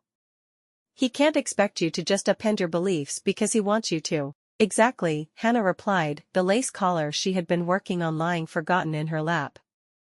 I have no intention of being molded into something I'm not, even if he is my husband.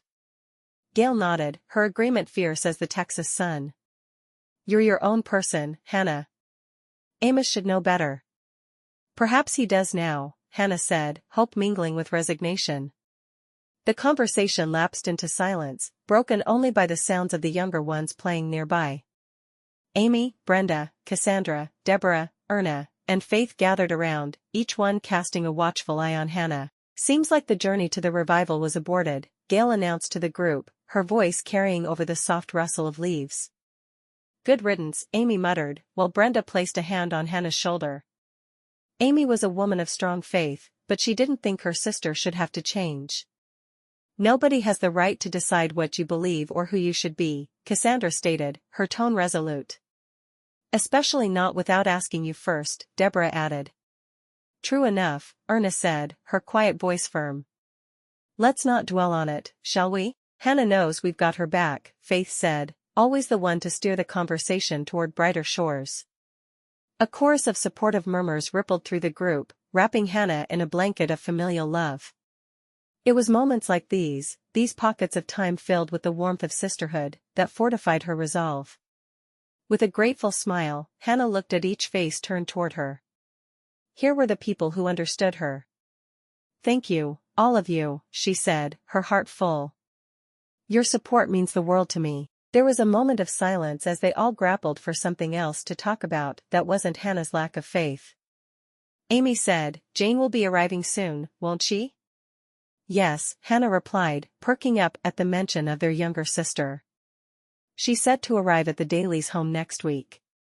Think of it, our little Jane, all grown up and coming to Texas, Brenda mused.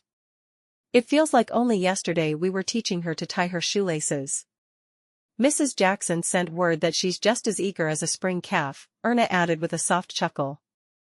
Can't say I blame her. Texas has a way of sparking curiosity in the stoutest of hearts.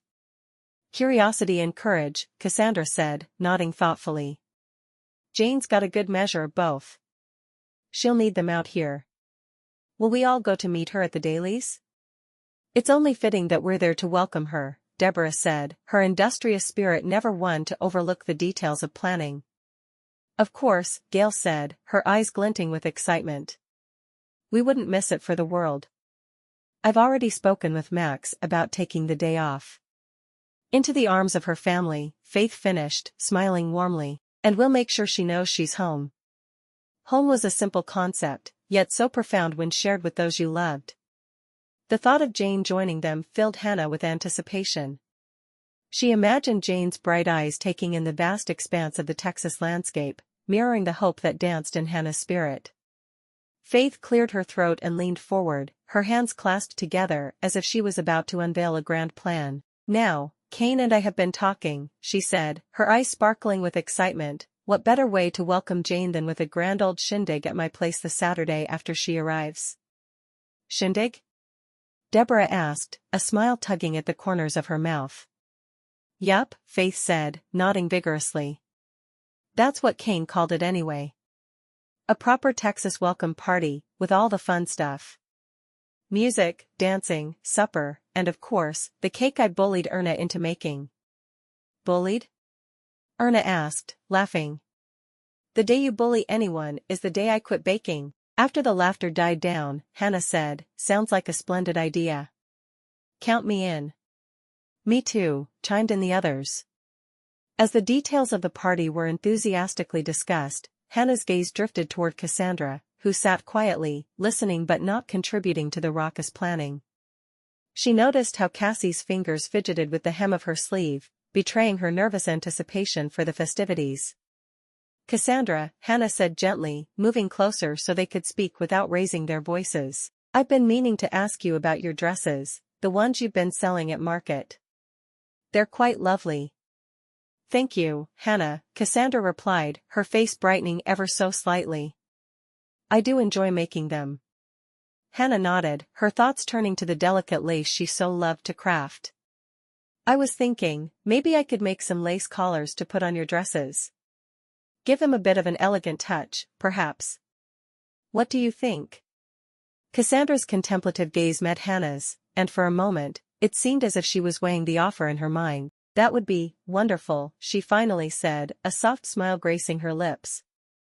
Your lacework is exquisite, Hannah. It would certainly add something special to the dresses. And I would give you a share of the profits on any dress I sold with the lace. Then it's settled, Hannah declared, pleased with the arrangement. I'll start on a few samples for you to see.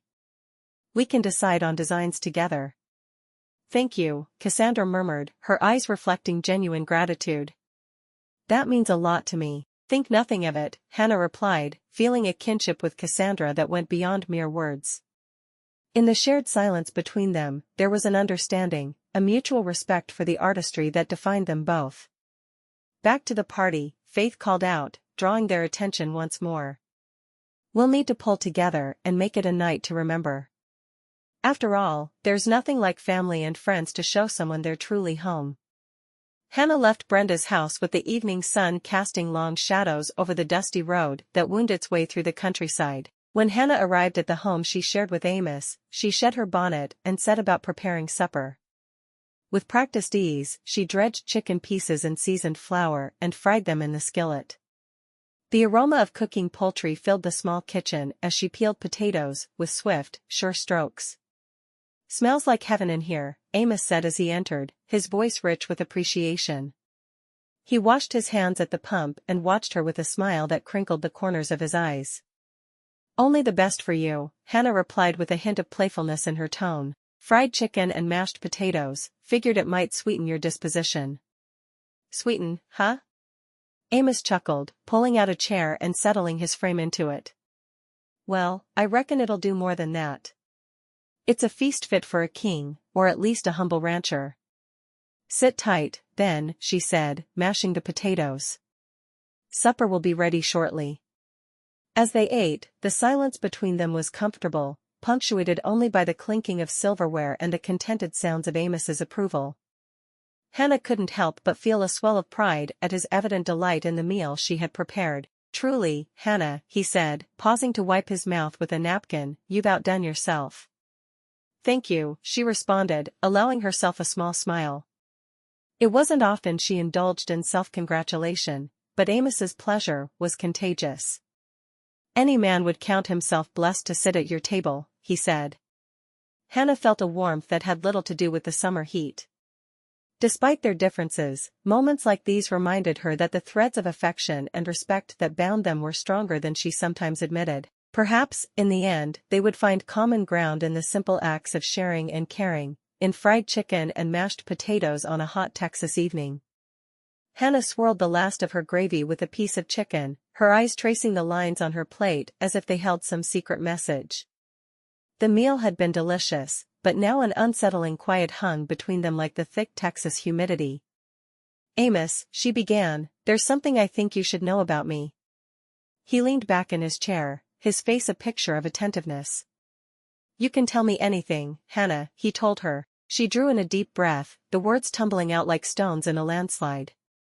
I want you to understand why I have a hard time believing. When I was 10, there was a couple who wanted to adopt me. They seemed kind at first, full of Christian charity and such. But, her voice faltered, and she swallowed hard against the lump forming in her throat. But what, Hannah? Amos asked, concern etching his brow. They tried to mold me into something I wasn't, she confessed. They were harsh, unyielding, made me think that if they were God's people, then he wouldn't want me to be his follower, because they decided I wasn't good enough to be their daughter. Amos's expression shifted from concern to something deeper, a dawning comprehension. Is that why you've been so wary of my faith? He asked. Hannah nodded, her fingers fidgeting with the edge of the tablecloth. I suppose it is, she admitted. He reached across the table, covering her hand with his own. His skin was rough from work, but his touch was tender. Hannah, that isn't the heart of true Christianity. It's about love, forgiveness, being kinder than necessary. His thumb stroked the back of her hand in soothing motions. I hope you don't think they were real Christians. He was a preacher. She was a preacher's wife. I don't ever want to be like her. Hannah shook her head. They were the perfect examples of Christian piety in public, but in private? They were hateful gossips, and they only wanted me so they would have free labor. I can't imagine how they thought they were good people. And how their entire congregation believed they were good. Those were the very worst years of my life. I don't want you to be like her. I want you to be you. My Hannah. Can you promise me that, Amos? That we can try to understand each other, even when it feels like we're worlds apart? I promise, he said, his voice firm with conviction. No matter what comes our way, we'll make it work together. We'll build a life on respect and kindness, not on changing each other to fit some mold.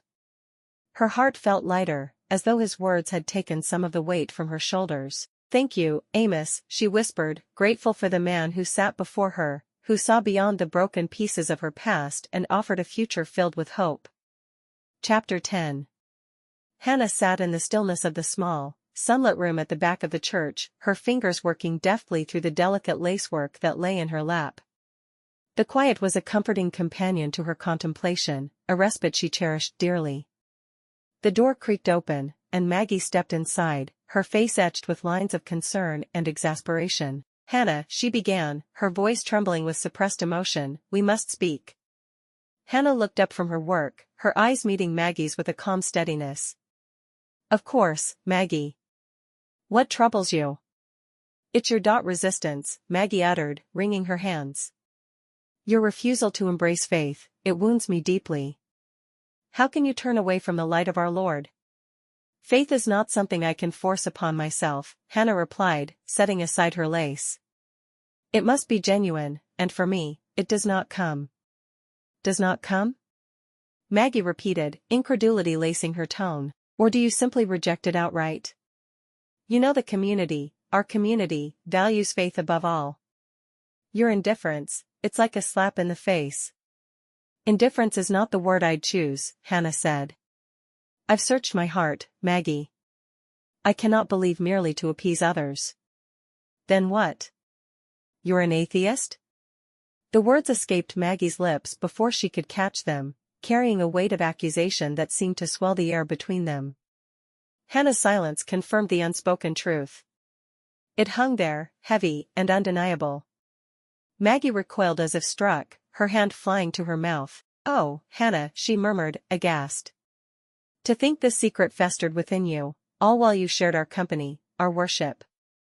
Is it so wrong to seek my own path? Hannah asked, her brows knitting together in earnest appeal. Must we all tread the same road to find our peace? Hannah sighed. Didn't Christ ask others to believe his way? It wasn't a popular way to believe at the time. Wrong? It's more than wrong, it's sin. Maggie's voice rose in pitch, her frustration boiling over.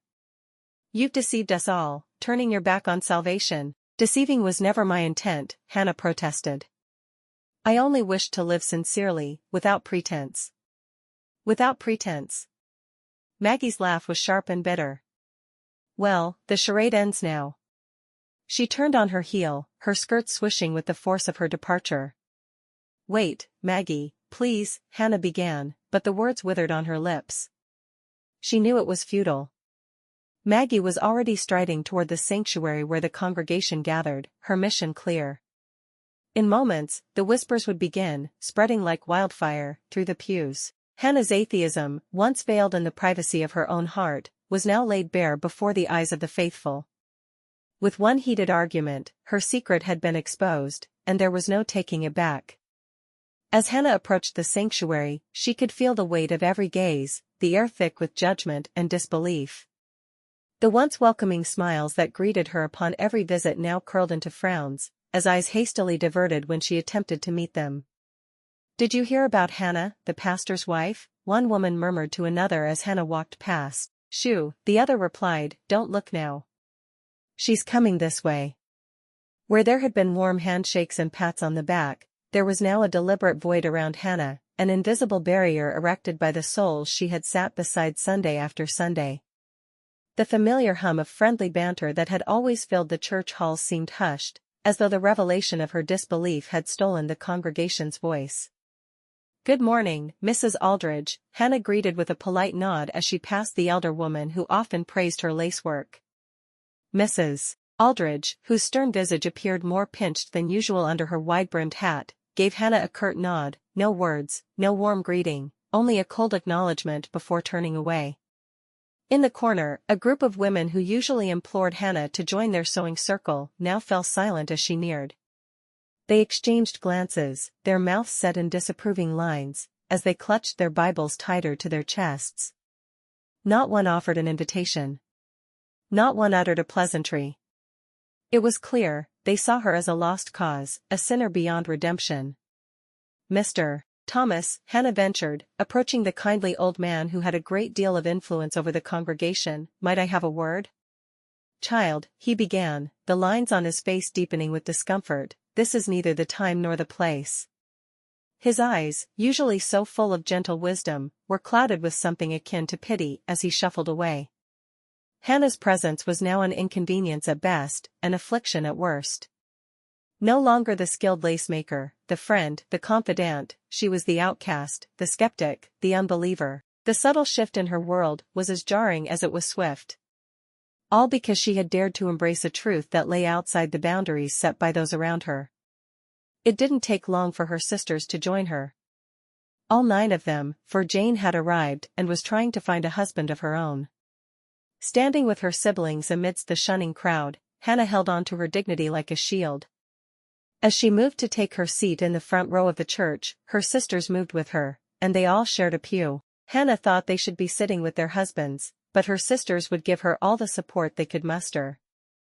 As she looked down the pew, they all were looking at her, worried that she was upset by the actions of the congregation. She found comfort in them. Amos strode across the sun-baked grounds of the church, the grass crunching beneath his boots. He had just learned of Hannah's secret spilling out like water from a cracked pitcher, and with it, the congregation's cold shoulder turned even colder. "Pastor Amos," called out Martha, her voice trembling like a leaf in a storm. "We must pray for guidance. Hannah's path." He held up a hand to stem the flood of her words. "Thank you.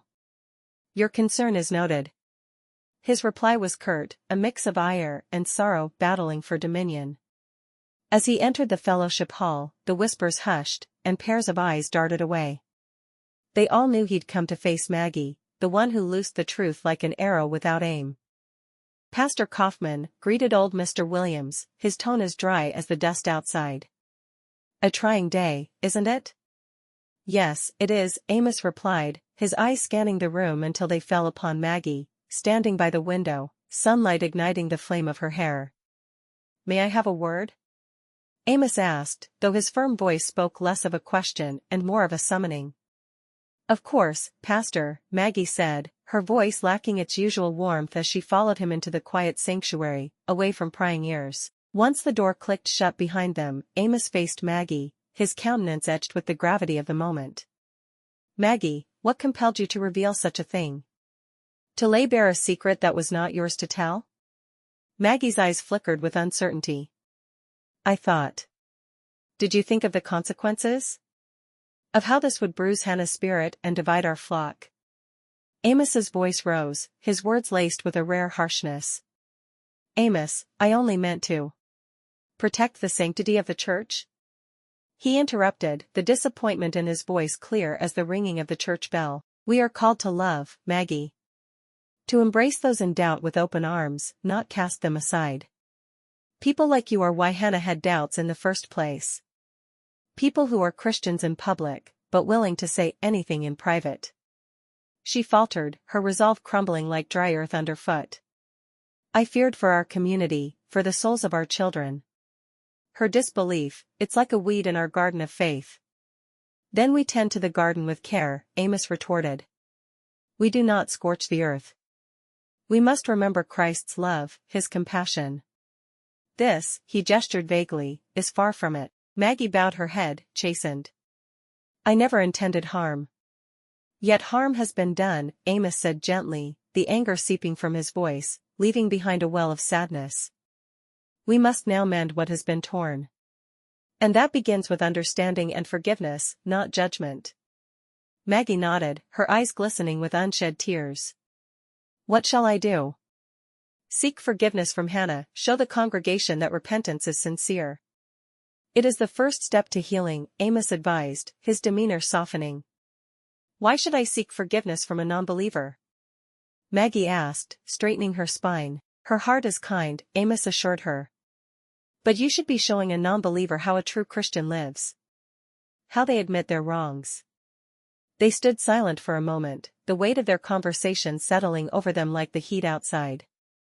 Amos excused himself, stepping back into the light, where the work of mending hearts awaited him. Hannah's fingers, usually so deft and sure as they danced through her lacework, now fumbled listlessly with the strands of yarn sprawled across her lap. The hushed murmur of voices drifted from the adjoining parlor, where her sisters and their husbands had gathered at Brenda's house, speaking in low tones that were intermittently punctuated by the clink of china and the comforting scent of strong coffee. "Henny, you've unraveled that same row 3 times now," Imogene observed softly, taking a seat beside Hannah on the overstuffed sofa. Her husband, Adam, stood behind them, his eyes casting a sympathetic glance in Hannah's direction. "Seems my hands have lost their way," Hannah said with a humorless chuckle, setting aside her crochet work. "Your hands are just fine," Gail said, reaching out to squeeze Hannah's shoulder reassuringly. "It's your heart that's been tasked with too heavy a burden." "Yes," added Gail's husband, Max, with a nod. "And we're here to help you carry it." "Thank you," Hannah murmured. "I know I shouldn't let Maggie's words hurt me so much. But to be cast out by those I once held dear, it cuts deeper than I thought possible." Faith or no faith, Imogene said, you're our sister first and foremost. You've a place with us always. It helped to know her sisters supported her without question, yet she knew the hardest conversation still awaited her, a heart-to-heart with Amos. When he arrived, the lines etched around his eyes spoke of the burdens he shouldered, and his normally firm steps hesitated before her. Amos, Hannah began, her voice steadier than she felt, what transpired with Maggie, it set us on a path neither of us foresaw. That's true, Hannah, Amos replied, taking her hands into his calloused yet gentle grasp. But we walk this path together, do we not? Of course.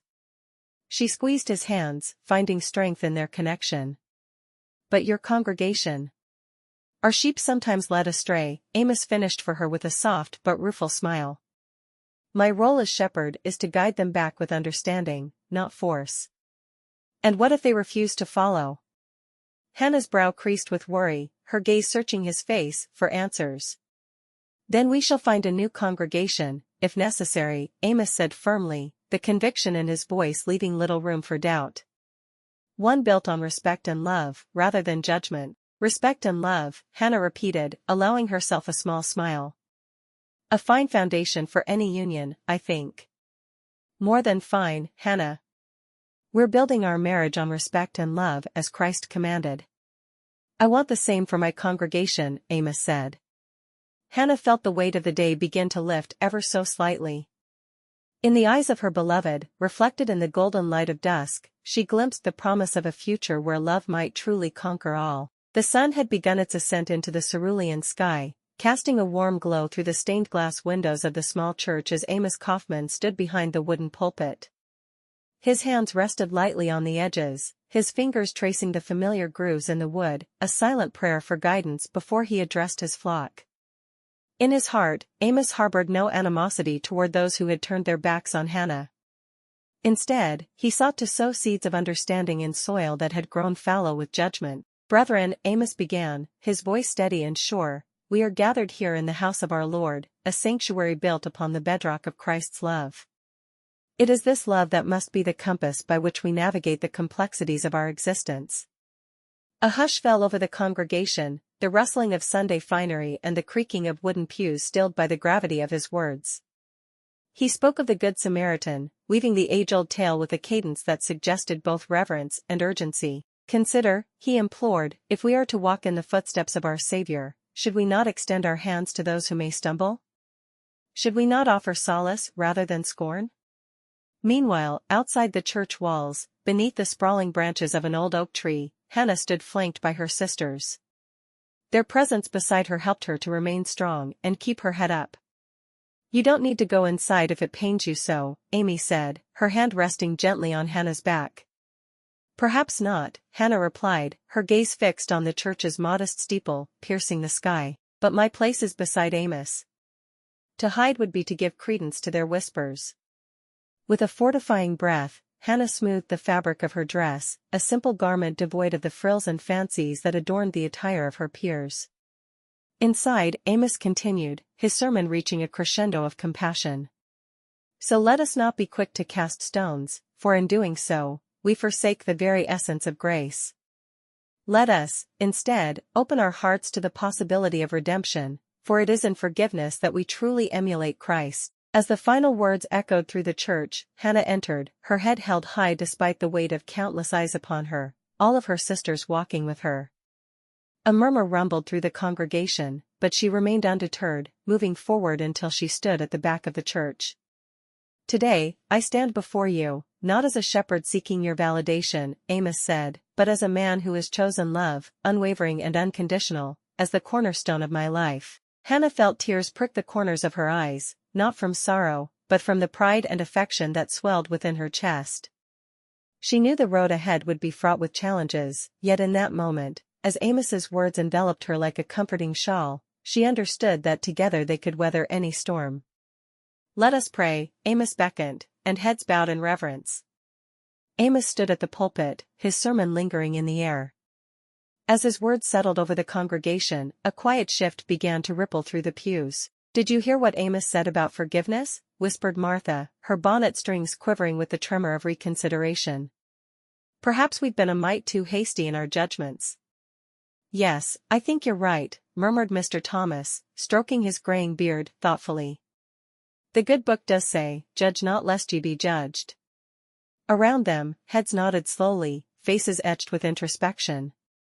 It was clear that Hannah's silent courage and Amos's heartfelt plea had not fallen on entirely deaf ears. Later, as churchgoers ambled out into the bright daylight, the air was filled with subdued conversation.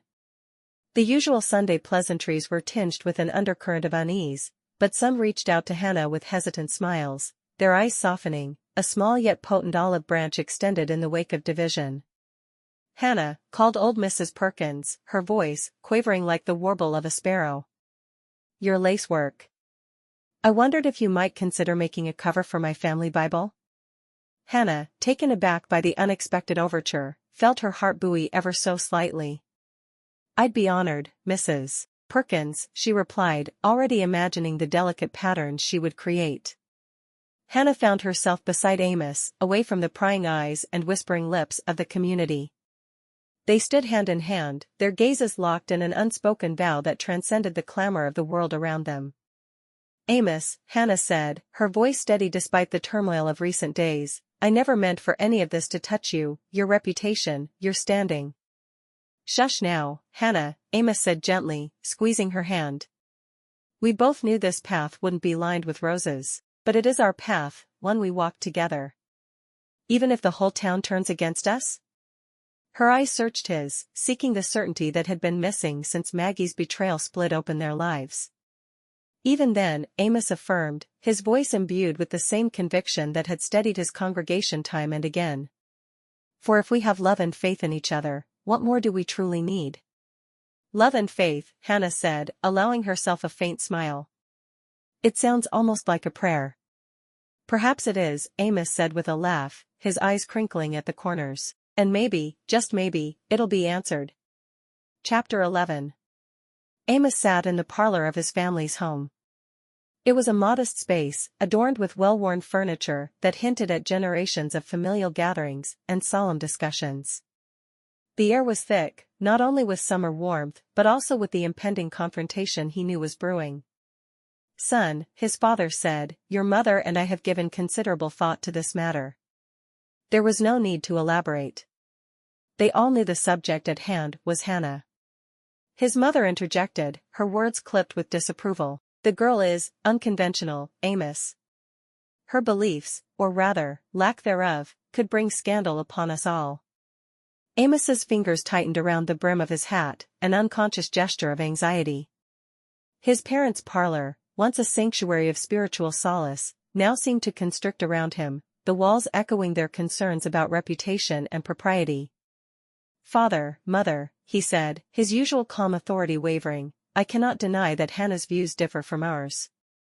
But surely the Bible teaches us to love unconditionally."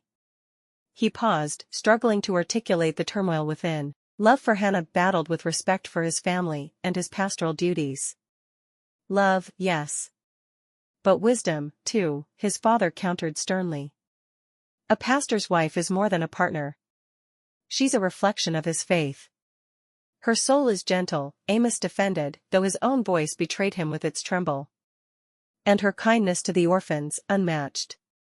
"Kindness without belief is as fleeting as shade in the desert," his mother added sharply, her lips pinched with concern. Amos took a deep, steadying breath, seeking the right scripture to support his argument, yet finding his mind clouded by conflict.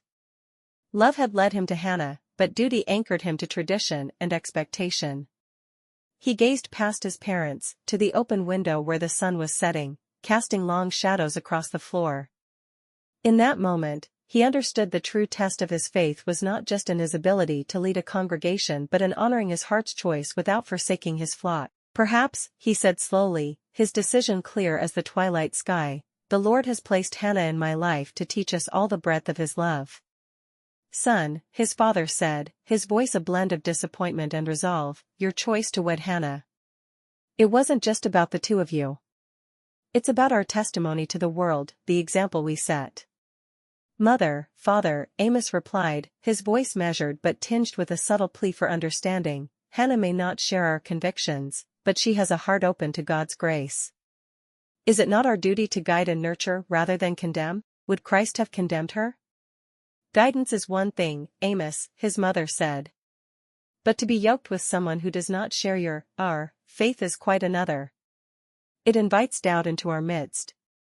Yet the Lord himself dined with sinners and outcasts, Amos countered, his internal struggle spilling into his words. He did not shun them. He loved them. Love does not excuse disobedience, his father declared, the set of his jaw speaking volumes of his unwavering stance.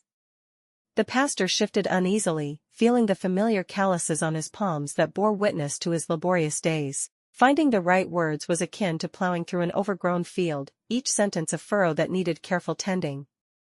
He searched for a parable, a proverb, anything that could bridge the chasm of understanding between him and his parents. Perhaps Amos ventured cautiously, trying to weave his conviction with humility. Hannah's journey to faith could inspire others. An example of transformation, of coming to the light. Or a signal that our own light wavers, his father retorted quickly. Faith is a personal walk with the Lord, Amos persisted, hoping to reach the core of their shared belief, not a spectacle for judgment. You lead a congregation, his mother exclaimed, her eyes reflecting a tumult of fear and love. What if you lead them astray? Amos felt the sting of her words, the implication that his choice of a life partner could ripple through his pastoral work like stones cast into a still pond. He couldn't bear the thought of disappointing them, nor could he deny the steadfast love he held for Hannah. His heart was a battleground, and every second that ticked by deepened the trenches. Please, he pleaded softly, trust that the same God who called me to serve him called me to love her. Amos, his mother said, you must see reason.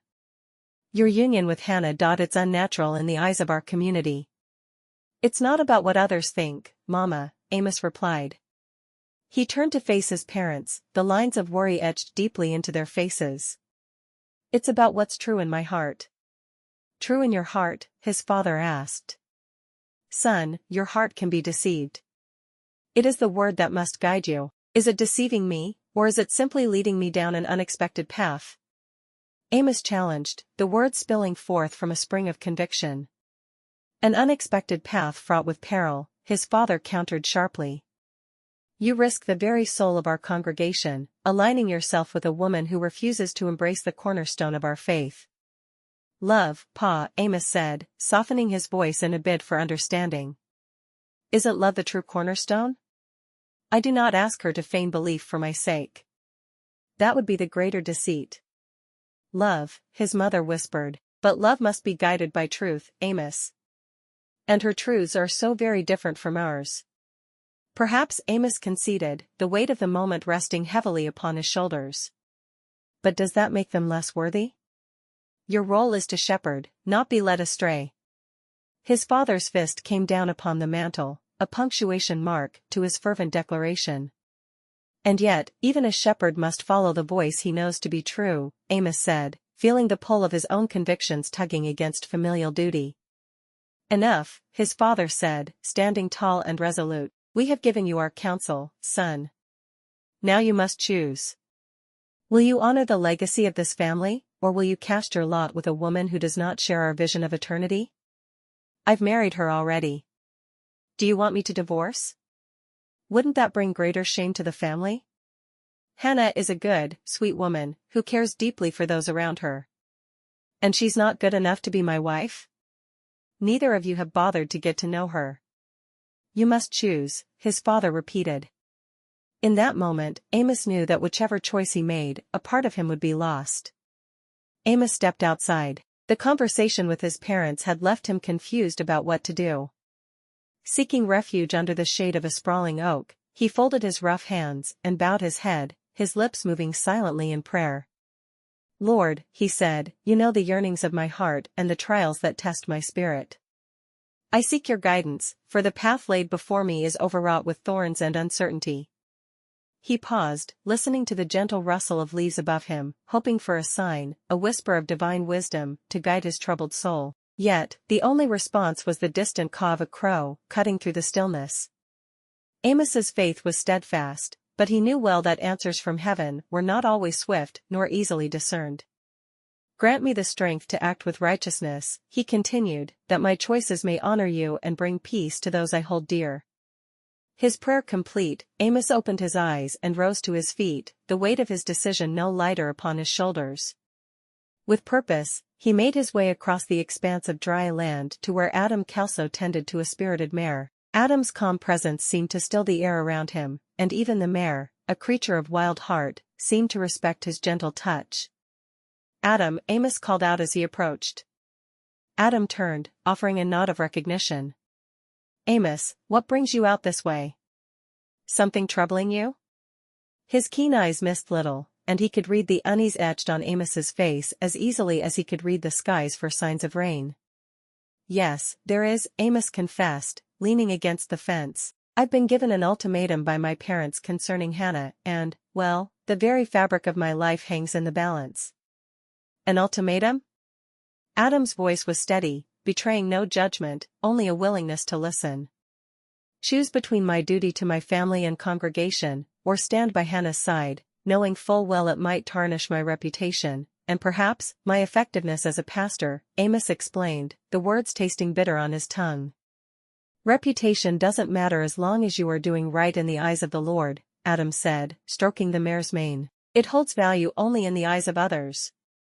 But your own heart's conviction, that's something you carry within yourself, regardless of the world's view."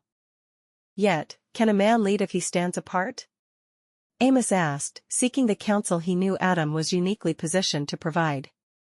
"Sometimes, standing apart gives others the courage to follow," Adam replied. "Consider the mare here. She follows my lead because she trusts me, not because I force her." "Trust is earned, Amos, not commanded." Amos nodded, taking in the wisdom of Adam's words. It was true. Trust was the cornerstone of any relationship, be it with a congregation or a spouse. And if he could not trust himself to make the right decision, how could he expect others to trust in him? "Thank you, Adam," Amos said earnestly. "You have given me much to ponder." "Anytime, my friend," Adam responded, his own mouth quirking up in a knowing smile. "Whatever you decide, make sure it's a decision you can live with. After all, you're the one who has to look in the mirror every day, not them." With a final pat on the mare's flank, Adam watched as Amos walked back toward his ranch, his steps now carrying a hint of resolve. In the silence that followed, only the vast Texas sky bore witness to the turning point in a man's heart, a heart torn between love and duty, seeking the grace to choose rightly. Amos found Hannah in their modest living quarters, her fingers deftly working the fine threads into an intricate web of lace. He watched her for a moment, marveling at the quiet focus that seemed to envelop her whenever she engaged with her craft. "Hannah," he said, his voice steady despite the turmoil within, "we need to talk about what's been laid before us." Hannah looked up, her eyes pools of serenity. She set aside her lacework, her hands coming to rest on her lap. "I know why you're here, Amos. Your parents have made their position clear."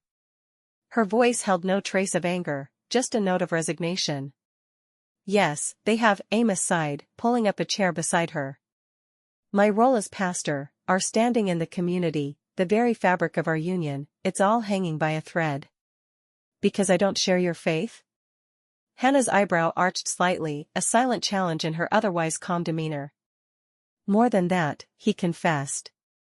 "It's my love for you, pitted against their expectations. My parents fear our marriage will bring disrepute upon the family name." "Because I'm not just a believer of different cloth, but of no cloth at all," Hannah murmured, her words tinged with the weight of understanding. "Exactly," Amos said, reaching out to take her hand, the calloused skin of his palm a stark contrast to her smooth fingers, still warm from their work. "And yet, my love for you is unwavering, Hannah. It's a covenant between us, stronger than any storm we might face." Her hand squeezed his in response, the strength in her grip contradicting the gentleness of her touch. "I married you knowing full well the life we'd face together," she said firmly. "Your faith, my lack thereof, it's not something we can hide." "True enough," Amos agreed. "But this ultimatum, it cuts deeper than mere disapproval. We stand to lose everything we've built." "Even so," Hannah countered, her voice rising with conviction, "if we face it together, there's nothing that can truly break us.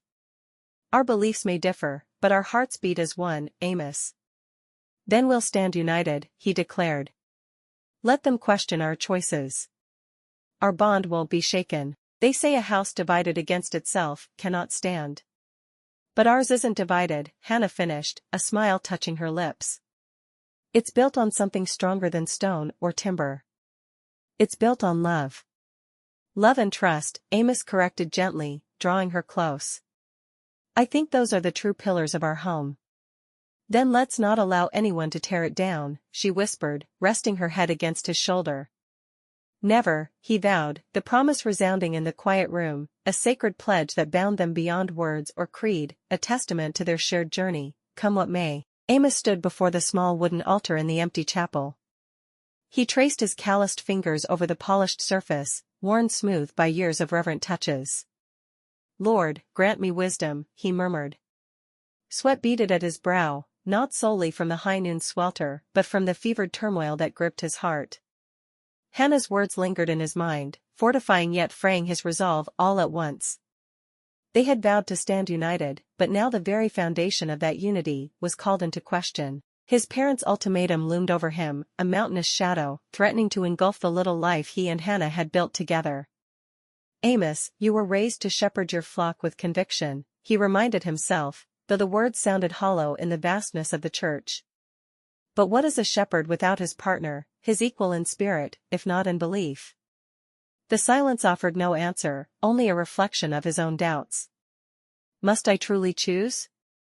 His question hung in the air, unwavering as the beams of light that filtered through the colored glass. In those streams of light, he saw the faces of his congregation, felt their expectant eyes upon him, waiting for guidance, for assurance. Yet in the quiet corners of his soul, he saw only her, Hannah, with her steadfast gaze and her smile that could calm the wildest storm. Love and trust, he whispered, recalling the pillars upon which they'd pledged to build their life. Could he, in good conscience, let go of such sacred tenets for the sake of upholding tradition and appeasing others? He paced down the aisle, each step a measured beat in the symphony of his internal struggle. The doors of the church stood open, inviting the world and its judgments inside. Amos halted at the threshold, his hand resting against the heavy wood. Father, forgive me if my choice errs, he said, closing his eyes as he braced for the decision that would define his path. But I shall not forsake the love you blessed me with, nor the woman who's shown me its truest form. Opening his eyes, he stepped out from the sanctuary of the chapel. There was a clarity in his chest, a lifting of the weight that had pressed upon him. He would face the disapproval, and withstand the gossip and the pointed stares, for his marriage was a covenant not only with Hannah but with the values he held most dear. Let them say what they will, he resolved, squaring his shoulders. My place is with my wife, in our home, where love reigns supreme above all else. And with that vow echoing in his heart, Amos walked back toward the life he chose, ready to face whatever storms may come. Chapter 12. Amos Kauffman sat ensconced in the quiet of the church, a refuge from the sweltering heat that enveloped area. He poised his pencil above the paper, its tip trembling ever so slightly as the gravity of his decision bore down upon him. Lord, grant me the words, he whispered, a beseeching undertone in his voice reserved for moments of profound supplication. The ink made contact, seeping into the fibers as he penned the sermon that would chart the course of their lives. With each stroke, he laid bare his inner turmoil, a battle between duty to his flock and devotion to his wife, Hannah, whose unconventional ways were as refreshing as they were controversial. He constructed his sentences with care, a meticulous blend of scripture and sentiment. Between the love for my wife and my sacred calling I have chosen, he concluded, the finality of the sentence hanging in the silence. Sunday loomed but a day away, and the conviction in his chest fluttered like the wings of a caged bird yearning for release. Rising from his chair, Amos walked home and sought out Hannah, who was nestled in her usual spot on the porch, her hands deftly dancing through the lacework she so adored. Darling, he said, I've reached a decision, a matter of great import. Hannah's gaze rose to meet his, those reflective pools of concentration softening in curiosity. Can't you share it now, Amos? No, not until after tomorrow's service, he replied, an apologetic smile gracing his lips. It pained him to withhold anything from her, but he knew the revelation merited a proper setting. Very well, she said. I can wait. As Amos retreated back into the house, he felt the hum of unease within him. The coming morning would unveil his heart's decree, and only time would tell how his beloved Hannah, and the entire congregation, would respond to the path he had chosen. The heavy oak door of the church groaned a Sunday morning welcome as Hannah Brown, accompanied by her sister Imogene, made their customary procession to the front row. Sunlight streamed through stained glass, casting a patchwork of colors over the congregation gathered in the heart of Fort Worth's dust and heat. "Another sweltering day to praise the Lord," Imogene commented, her tone light despite the growing warmth within the church walls. "It's so hot." Hannah replied, her hands coming to rest on her lap where only moments before they might have been fashioning delicate lace, had this been any other place than the house of God. As the organ's final note faded into a respectful silence, Amos Kauffman approached the pulpit with the solemnity his role demanded. His eyes swept over his flock, and there was a collective intake of breath as he began to speak. "Beloved brethren," Amos intoned, "today I come before you with a heart laden with contemplation."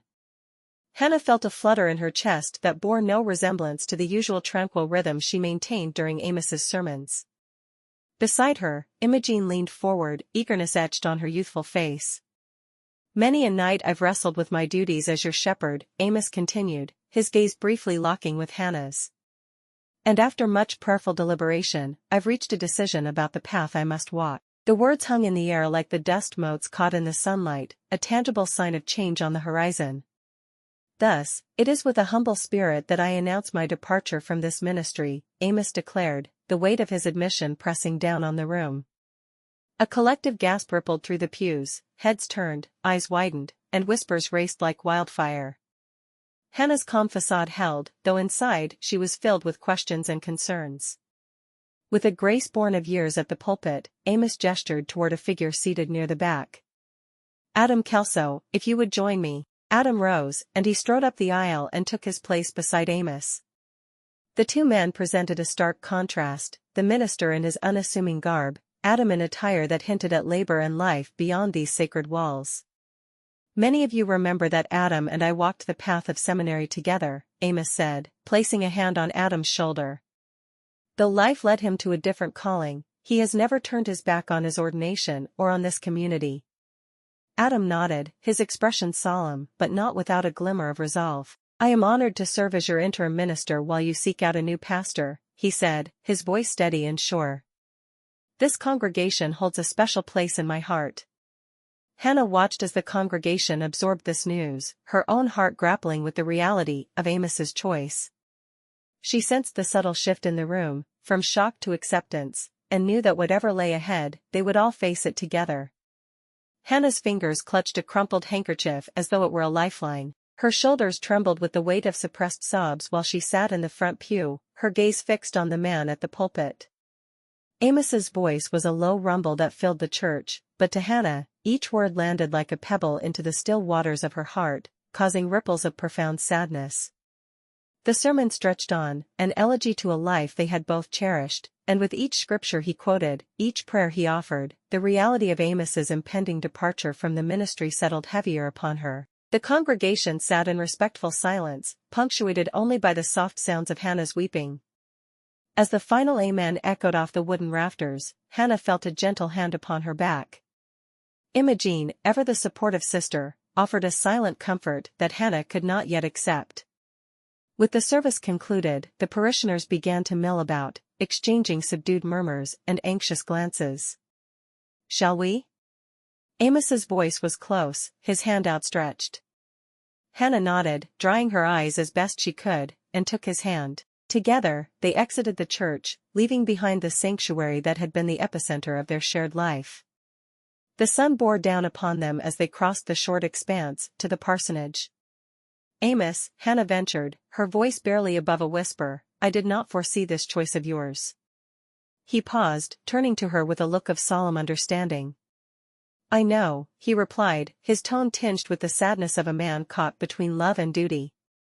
Their conversation hung unfinished in the air as they ascended the steps to the parsonage, a place no longer theirs for long. In the quiet seclusion of their modest parsonage kitchen, Hannah stood at the stove, stirring a pot of stew. The scent of simmering vegetables and herbs wafted through the room, mingling with the subtle tension lingering in the air. Can't say it was an easy decision, Amos confessed, leaning against the doorframe with the weary slump of a man who had borne too many burdens.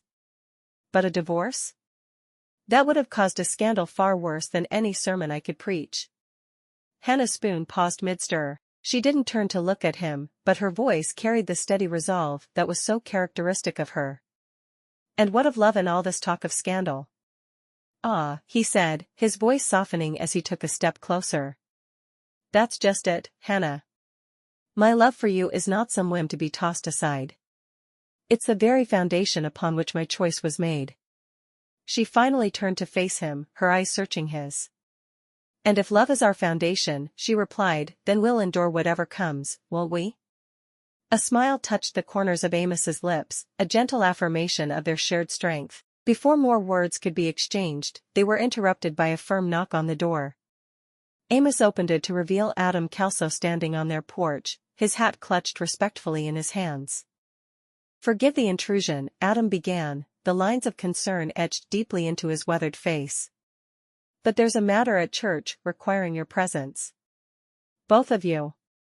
Hannah wiped her hands clean on her apron, and she glanced at Amos with a raised brow, silently asking if there was no end to this Sunday's surprises. With a nod from her husband, she put the lid on the pot and followed the men out the door. The afternoon sun cast long shadows across the dusty path as the trio walked back toward the church. The heat of summer pressed down upon them, but Adam's stoic expression suggested a matter of greater weight than the Texas climate. Seems the good Lord's testing us with more than just the weather today, Amos mused aloud, squinting against the sunlight. Or perhaps, Hannah added, it's the congregation that's being tested. Adam offered no insight, merely leading the way. As the church came into view, its steeple pointing resolutely heavenward, the three braced themselves for what awaited within its hallowed walls. The wooden pews creaked under the shifting weight of the congregation as Amos, Hannah, and Adam re-entered the sanctuary. A murmuring hush fell over the assembly like the settling dust outside the chapel doors. They had lingered, a sea of expectant faces turned toward the Kauffmans. Adam stepped forth, clearing his throat with purpose. Brethren, he began, voice steady as bedrock, we've come together not just to hear a sermon, but to be one. To practice what we preach. He paused, surveying the crowd, then continued. A vote was cast, unanimous and clear. We want Pastor Amos Kauffman to stay. We ask for forgiveness, for any hurt caused, and pledge our support to Hannah as our pastor's wife. She will be afforded all the love and respect due her position. A collective sigh rippled through the church. Amos stood, the lines on his face softened by the light filtering through the stained glass. His journey from pulpit to friend was short in distance, yet heavy with meaning. He clasped Adam in an embrace that spoke volumes more than words could convey. Friends, Amos said, his tone imbued with the warmth of sun-baked earth, I thank you. Your trust humbles me. His gaze flickered to Hannah, whose eyes, a mirror of the church's glass, reflected a mosaic of emotions. Yet, before any decision can be made, I must speak with my wife. For she has received much hate in this church. Amos and Hannah departed the sanctuary, their steps in unison as they made the short journey to the parsonage. Amos, Hannah began, her voice as calm as a summer's breeze, though her hands betrayed her, fidgeting with the hem of her simple dress. I never wanted you to relinquish your calling. The congregation needs you. You should accept their request. He stopped walking, turning to face her. His brow furrowed with concern. You deserve an apology first, Hannah. What happened? It was uncalled for. Perhaps, she said, looking past him toward the church they had just left, but they acted on their convictions, as they believed Christians should. Convictions that led them astray, Amos insisted. They resumed walking, silence enveloping them like a shawl until they reached the parsonage. The conversation rested, unfinished, as they prepared for the midday meal, but the matter was far from settled in Amos's heart. Soon after, a knock at the door signaled Adam's return, urging them back to the church where the congregation lingered, still rife with anticipation. They were a formidable sea of faces, their expressions etched with contrition and hope. Standing at the threshold of the church, Amos drew a deep breath, feeling Hannah's reassuring presence beside him. He stepped forward, his boots echoing against the wooden floor as he approached the pulpit once more, the weight of his decision pressing upon him. "Friends," Amos said, addressing the crowd with a steady gaze. "You have offered me grace today, and I am most grateful." He paused, his eyes finding Hannah in the throng. "I will continue as your pastor, honored by your trust. On one condition," the room stilled, awaiting his terms. "That my wife is given the kindness and respect she deserves. As long as we stand together in this, I shall serve you wholeheartedly." A murmur of assent swept through the congregation, a collective vow to uphold their promise. Amos stepped down from the pulpit, his heart lighter than it had been when he ascended it, his path forward clear and certain. Maggie rose from the wooden pew, her hands clasped together as if she held a fragile bird that might startle at any moment. The congregation turned to her, a collective breath held in anticipation. With an unsteady step, she moved down the aisle, her face awash with regret. "Pastor Amos," Maggie began, her voice quivering like leaves in a soft breeze, "and dear Hannah." Her eyes met Hannah's. "I stand before you all today, humbled and seeking forgiveness. I have wronged you, Hannah, judged you harshly without just cause." The words hung in the air, simple yet laden with meaning. Hannah's fingers stilled their habitual dance, the lacework forgotten in her lap. She watched Maggie, though her heart thrummed a quicker rhythm against her chest. "Your grace, your patience, they teach us more than any sermon could," Maggie continued, her gaze never leaving Hannah's. "I ask for your pardon, in front of God and this congregation. And I vow, henceforth, to extend the love and respect due to you as our pastor's wife." Hannah rose, her movements devoid of hesitation, her simple dress swaying gently around her ankles. She stepped toward Maggie, closing the space that had once seemed insurmountable. "Apology accepted, Maggie," Hannah said. Her arms enveloped Maggie in an embrace, one that spoke volumes of the compassion and understanding etched into her soul. The action was not just an acceptance of an apology. It was a mending of fences. Amos and Hannah once again made the short journey back to their parsonage. "Do you think they'll let us eat lunch this time?" Hannah whispered. Amos threw back his head and laughed. "I hope so. I'm hungry." Before they could reach for the comfort of their dwelling, the sight of Amos's parents, standing stiffly on the porch, stopped them. The couple shared a look, an unspoken understanding passing between them. This was not a social call.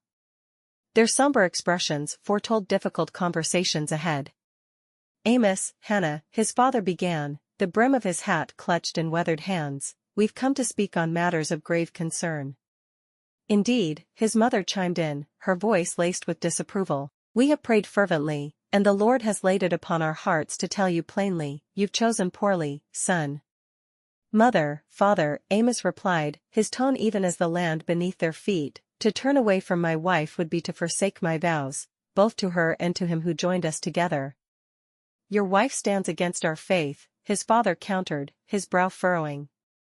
"As Christians, we cannot accept an unbeliever into our fold, much less into our family. Yet, is it not said, 'He that loveth not knoweth not God, for God is love'?" Amos questioned, his gaze steady as he regarded his parents. "To cast out Hannah would be to act against the very essence of our teachings." "Amos, lad," his mother interjected, her eyes searching his face for any sign of faltering conviction, "the community, your flock, they need guidance that cleaves to Scripture." "Mother," Amos said, his patience an unwavering pillar, "asking me to abandon my wife is the opposite of what Christ taught. If you fail to see that, I fear you may have never truly understood his message." Amos's parents exchanged a glance. With a final nod, they turned and departed, leaving behind a cloud of dust and a couple united not just by matrimony but by the trials they had weathered together. Epilogue. Hannah's heart was full as she sat in their modest parlor, the weight of her youngest cradled against her. It was Christmas Eve, and the room thrummed with the energy of 6 children, their laughter seeming to add to the joy of the season. Amos stood back a pace, his eyes filled with pride for the family they had nurtured against all odds. "Look, Mama," cried little Ruthie, brandishing a crudely fashioned doll with a yarn wig and button eyes, a product of her own industrious hands. "Ah, it's lovely, dear," Hannah praised, her words interwoven with the soft hum of contentment from the babe at her breast. The eldest, Joseph, already mirrored his father in stature and spirit, and he helped keep the smaller ones from toppling the tree. A knock on the door sliced through the merriment, and heads turned as Amos opened it to reveal his parents, standing on the threshold bearing gifts wrapped in brown paper and string. A decade had worn grooves of distance between them, yet here they were, hesitant but hopeful. The children, unfamiliar with the elder Kauffmans, eyed the newcomers with curious gazes. "Grandpa. Grandma." Amos gently prompted, and like the opening of floodgates, the children descended upon the unexpected guests with the unbiased enthusiasm only youth can muster. Hannah watched, a soft chuckle escaping her lips, as each child received a present with wide-eyed wonder. "Thank you," they chorused, the phrase practiced and sincere, their manners a reflection of the values she and Amos held dear. "Let's see what marvels lie within these parcels," Amos encouraged, his tone buoyant as he assisted the younger ones with eager fingers fumbling at the knots.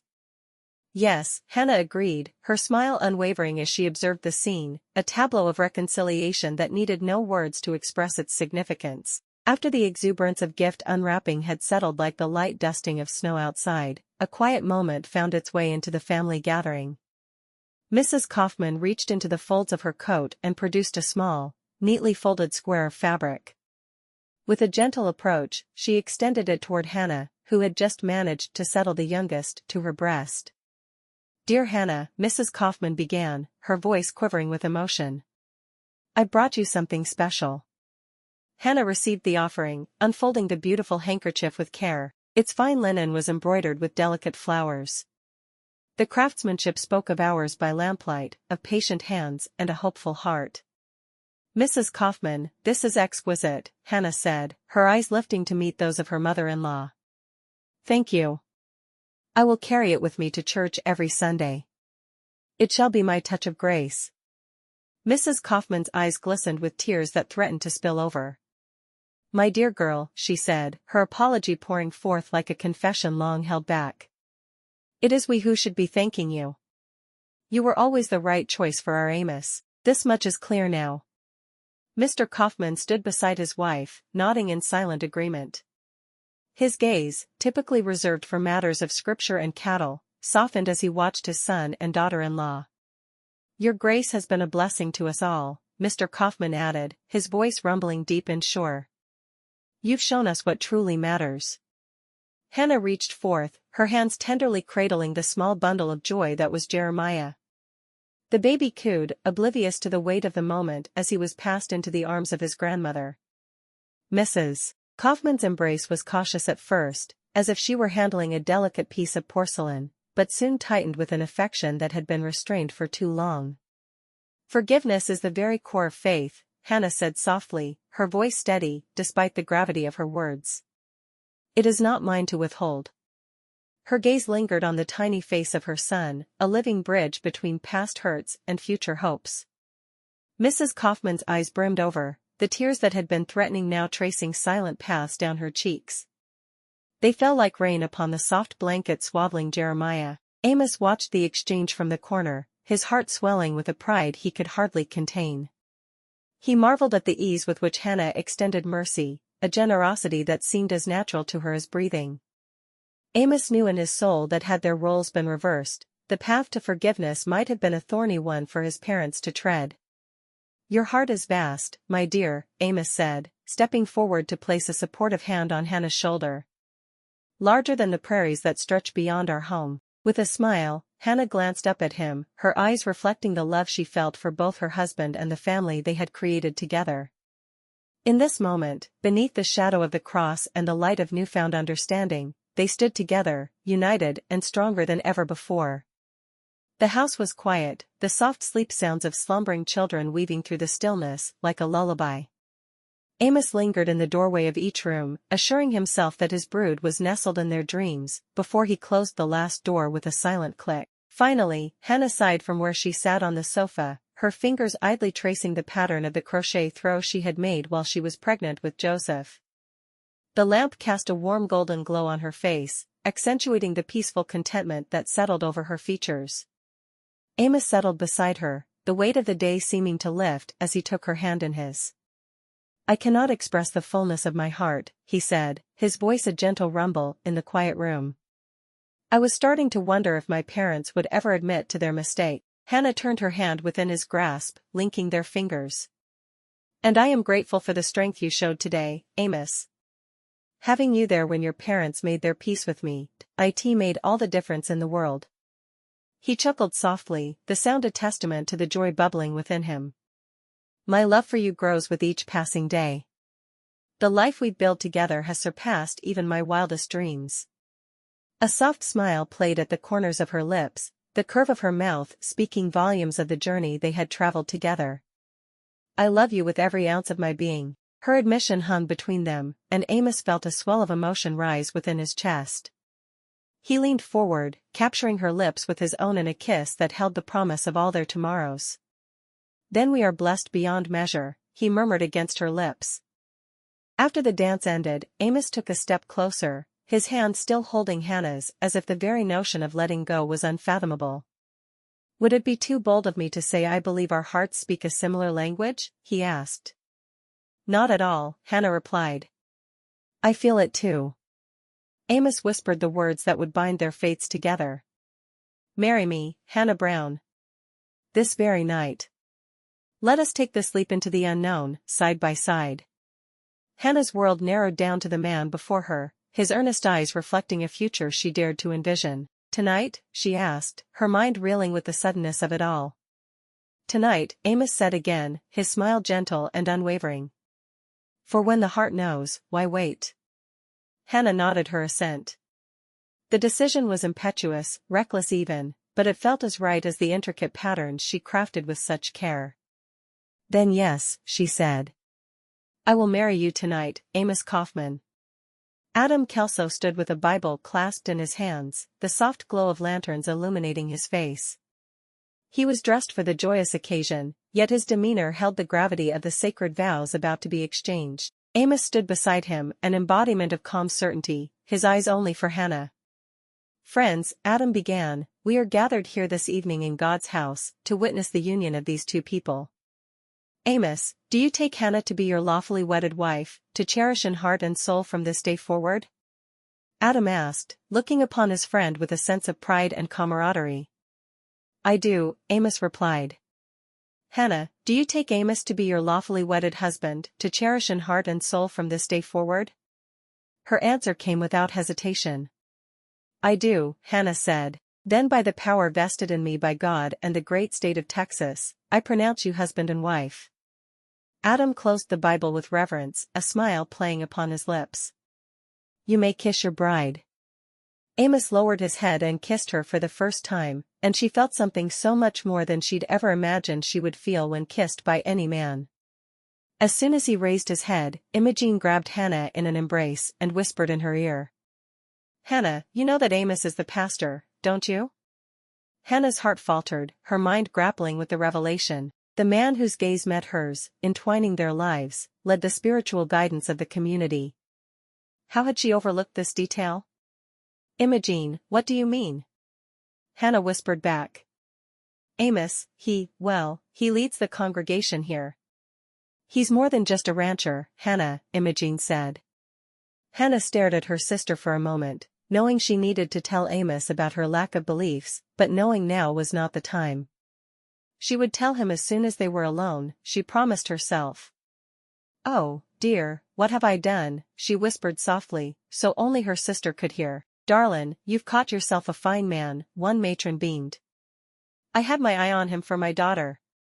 Hannah, her heart brimming with a heady mix of elation and trepidation, met each gesture with grace. As the commotion settled and the musicians struck up a slower tune, Amos led Hannah to the makeshift dance floor. The sun had dipped below the horizon, painting the sky in hues of dusky rose and gold.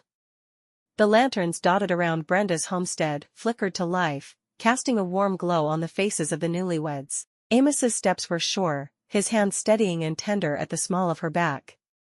"Amos," Hannah ventured, her gaze steady on his, "I am overwhelmed by all of this." "By you?" "Overwhelmed in a good way, I hope," he said. Most assuredly, she affirmed, allowing herself to lean closer to him. You are everything kind and good. And I. She hesitated, the weight of her unspoken truth pressing against her lips. Whatever it is, Hannah, you can tell me. In time, he reassured her. Their dance continued, a silent conversation between them with every step and turn. The music swelled, enveloping them in a cocoon of notes and chords that seemed to transcend the ordinary world. Thank you, Amos, Hannah whispered, resting her head against his shoulder, for this moment, for everything. Thank you, Hannah, for being the answer to prayers I hadn't even thought to whisper, he murmured back. Seems our life together will be quite the adventure. Amos's eyes sparkled with a mix of joy and solemnity. It does, Hannah replied. I just hope we're ready for the adventure. As the couple made their way back to the congregation of celebrants, Imogene's worried glance caught Hannah's eye. She approached with a haste that contradicted the merriment around them. Hannah, Imogene whispered urgently once close enough, you do know what this means, marrying Amos? Of course, Hannah said softly, watching as Amos engaged in hearty laughter with Adam Kelso. The evening waned, and the stars above seemed to twinkle with secrets of their own. Hannah felt torn between the comfort of Amos's presence and the gnawing fear of what would happen when her lack of faith came to light. As the celebration continued, her thoughts turned inward, considering how she might confess her truth to her new husband once they were alone. Amos clapped his hands together, announcing to all, let us enjoy this night, for it marks the beginning of a life filled with love and devotion. Hannah forced a smile, joining in the festivities while her mind raced with uncertainty. The jubilation around her was a stark contrast to the tangled knot of dread forming in her stomach. Hannah and Amos shared another dance, this one more intimate than the last. They swayed to a silent rhythm that only two hearts in unison could hear. Tomorrow, we begin anew, Amos said, tightening his hold on Hannah ever so slightly. Tomorrow, Hannah said, wondering if he would hate her by then. For they wouldn't sleep until she shared her secret with him. Chapter 4. As the last of Hannah's sisters left for the night, Hannah took a steadying breath. Shall we? Amos asked, gesturing toward the humble abode that awaited them through the lattice of twilight shadows. Yes, of course, Hannah replied. As they walked toward his house, adjacent to the church, Amos began to speak of his ranch with a passion that was both infectious and endearing. The land's tough, but fair, he said, eyes filled with the love of a man whose heart was as much a part of the land as the cattle he tended. There's a rhythm to ranching, Hannah. It's in the sunrise over the fields, the chorus of livestock greeting the day, and the honest sweat on one's brow. Hannah listened. She could appreciate the dedication he spoke of with every tale of his land. Their journey was a short one, and soon they stood before a small parsonage, its simplicity a reflection of Amos's unadorned life. The structure promised warmth and shelter, its windows glowing with the welcome of a hearth within. One large room served as the heart of the home, with a bedroom nestled behind a wooden door. Amos stepped closer, his hand reaching out in a tender gesture born of new yet deep affection. But before their fingers could truly entwine, Hannah hesitated. Amos, she said, her voice steady though her heart raced like a skittish colt, we need to talk. He paused, his hand mid-air, an embodiment of patience as he waited for her to continue. There was no rush in his stance, no falter in his gaze, only the quiet strength that she had come to admire, even as it challenged her convictions. Amos, she said, her voice a whisper as fragile as the lace she so often crafted, there's something on my heart that you need to know. He stood before her, his hands still outstretched as if to bridge the gap between them. Speak your mind, Hannah, I'm listening. She drew a deep breath. I fear I haven't been forthright with you, she confessed, her words coming slow, hesitant. I didn't realize you were a pastor until after we were married, and my sister told me. My faith, it's not like yours. I don't hold with the church or the good book as you do. Her eyes searched his for a sign of the rejection she braced herself against. Amos's expression did not waver, the corners of his lips holding their gentle curve. He closed the distance between them, taking her hands into his own, the calluses of labor a comforting texture against her smooth skin. Hannah, he said, your belief, or lack thereof, doesn't change what's growing between us. I love you for the woman you are, not for your faith. Her breath caught at his acceptance, the fear that had coiled around her heart loosening. Amos's eyes, steady and sure, met hers with unwavering affection. I reckon we all have our paths to walk, he continued, and if yours is to question and seek, then I'll be by your side every step of the way. A small, tentative smile played on Hannah's lips. In her wildest imaginings, she had not dared hope for such understanding. Truly? She asked. Truly, Amos affirmed, his voice firm as the earth beneath their feet. Love isn't conditional, Hannah. She stared at him for a moment. Thank you. That means a lot to me. Amos watched her. You're a part of this place now, Hannah, he said softly. And I think that makes it all the more special. Let me show you around, Amos offered, extending his hand with a tenderness that spoke volumes. She placed her palm in his, allowing him to guide her through the small, yet inviting space they would share. As they moved, the simple furnishings bore witness to a life of modest means, but abundant generosity. The parsonage was sparse, yet each item held a purpose.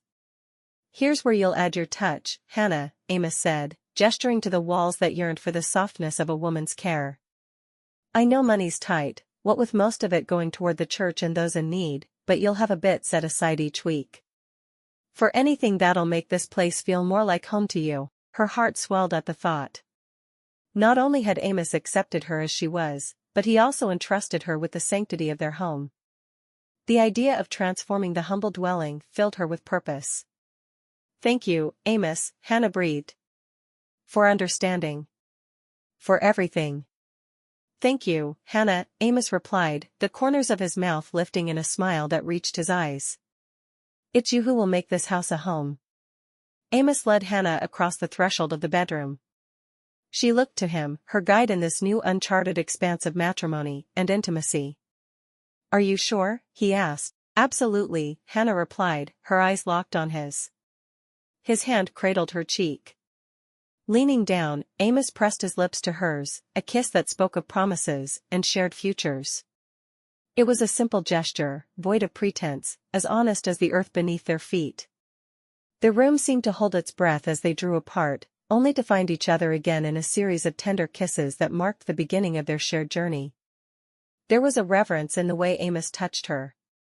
He undressed her with hands that trembled slightly, not from doubt but from the magnitude of the moment. In turn, she helped him shed the garments that had always defined him as the rancher, the pastor, until he stood before her as just Amos, her husband. The heat of the summer night wrapped around them, an embrace from the world itself, as they discovered one another in whispers and muted laughter. As they came together, their bodies found a rhythm that echoed the harmony of Amos's ranch. Hannah felt a newfound sense of freedom in his embrace, a freedom she had not known she craved until that moment. Amos's touch was gentle yet sure, a testament to his reverence for her and their burgeoning love. And when the crescendo of their joining reached its peak, it was not with the crashing of waves, but the gentle ebb and flow of a tranquil stream. They clung to each other, two souls anchored in the certainty that love, in its many forms, was the truest faith of all. Chapter 5. Hannah stood in the kitchen, her hands a blur as she deftly maneuvered the cast-iron skillet over the old wood-fired stove. She flipped a pancake with practiced ease, a golden-brown disk soaring through the air to land softly back onto the sizzling surface.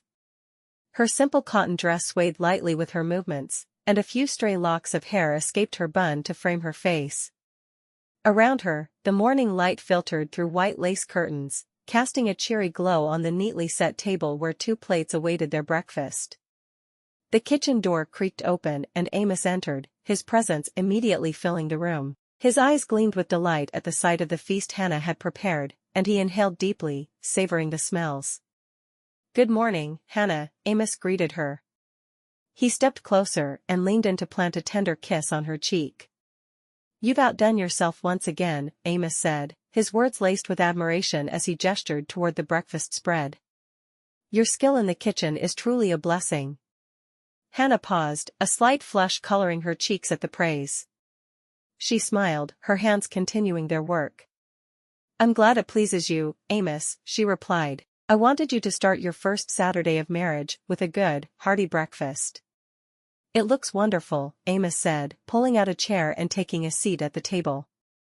His gaze lingered on her as she transferred the last of the pancakes onto a plate. As Hannah joined him at the table, pouring them each a cup of coffee, the kitchen settled into a comfortable silence, punctuated only by the soft clink of utensils against plates.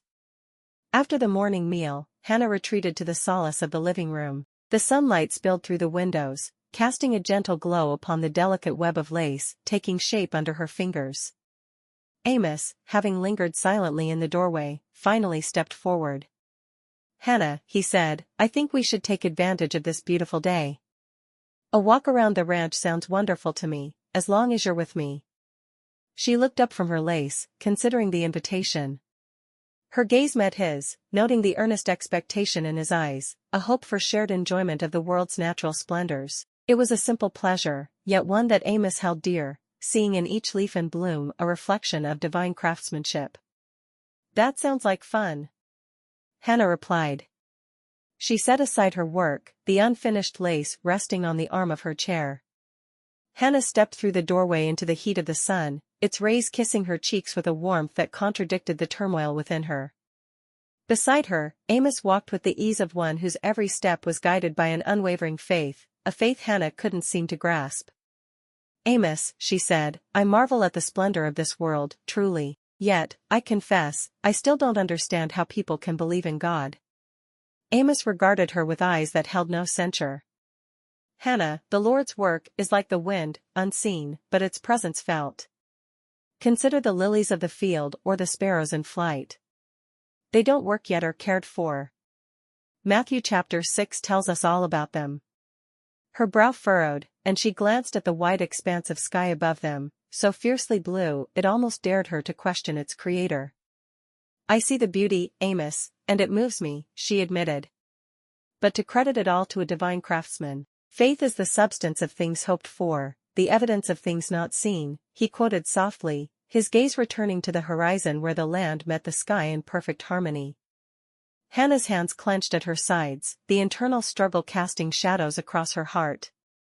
She loved this man, whose very essence seemed interwoven with his belief in something greater than themselves. Could she open her heart to such faith, or would her skepticism forever be a barrier between them? "Amos," she murmured, "I know you believe all of this is from some all-knowing God, but I just can't bring myself to believe in him as you do." And the truth was, she had no desire to, but there was no point in telling him that. He needed to be able to express his faith to his wife, and she wasn't going to try to stop him. He stopped, turning to her with a gentleness that undid the knots of doubt within her chest. "Hannah, no matter what you believed yesterday, you can choose to believe today." Hannah's hand found a comfortable warmth in Amos's as they ambled through the sprawling ranch, their steps leisurely and unhurried. "Look over there, Hannah," Amos said, pointing toward a copse of trees where the morning sunlight dappled the earth with patches of gold. "The way the light plays upon the leaves. It's like a dance, isn't it?" Under the ancient oak tree, Amos and Hannah paused, sharing a serene moment on the ranch. Amos faced her, his eyes mirroring the sky, while Hannah felt a connection to both him and the world around them. "Your beauty outshines even the finest wildflower," Amos whispered. "Amos, you do have a way with words," Hannah replied, a rosy blush coloring her cheeks.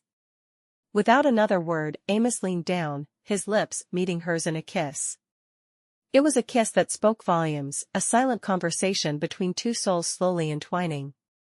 Hannah's skepticism was momentarily hushed by the intimacy of the moment. They lingered beneath the oak, the world beyond their embrace fading into obscurity. In the shelter of Amos's arms, Hannah felt a tranquility she had not known was attainable. Here, she could almost envision the divine power Amos held so dear.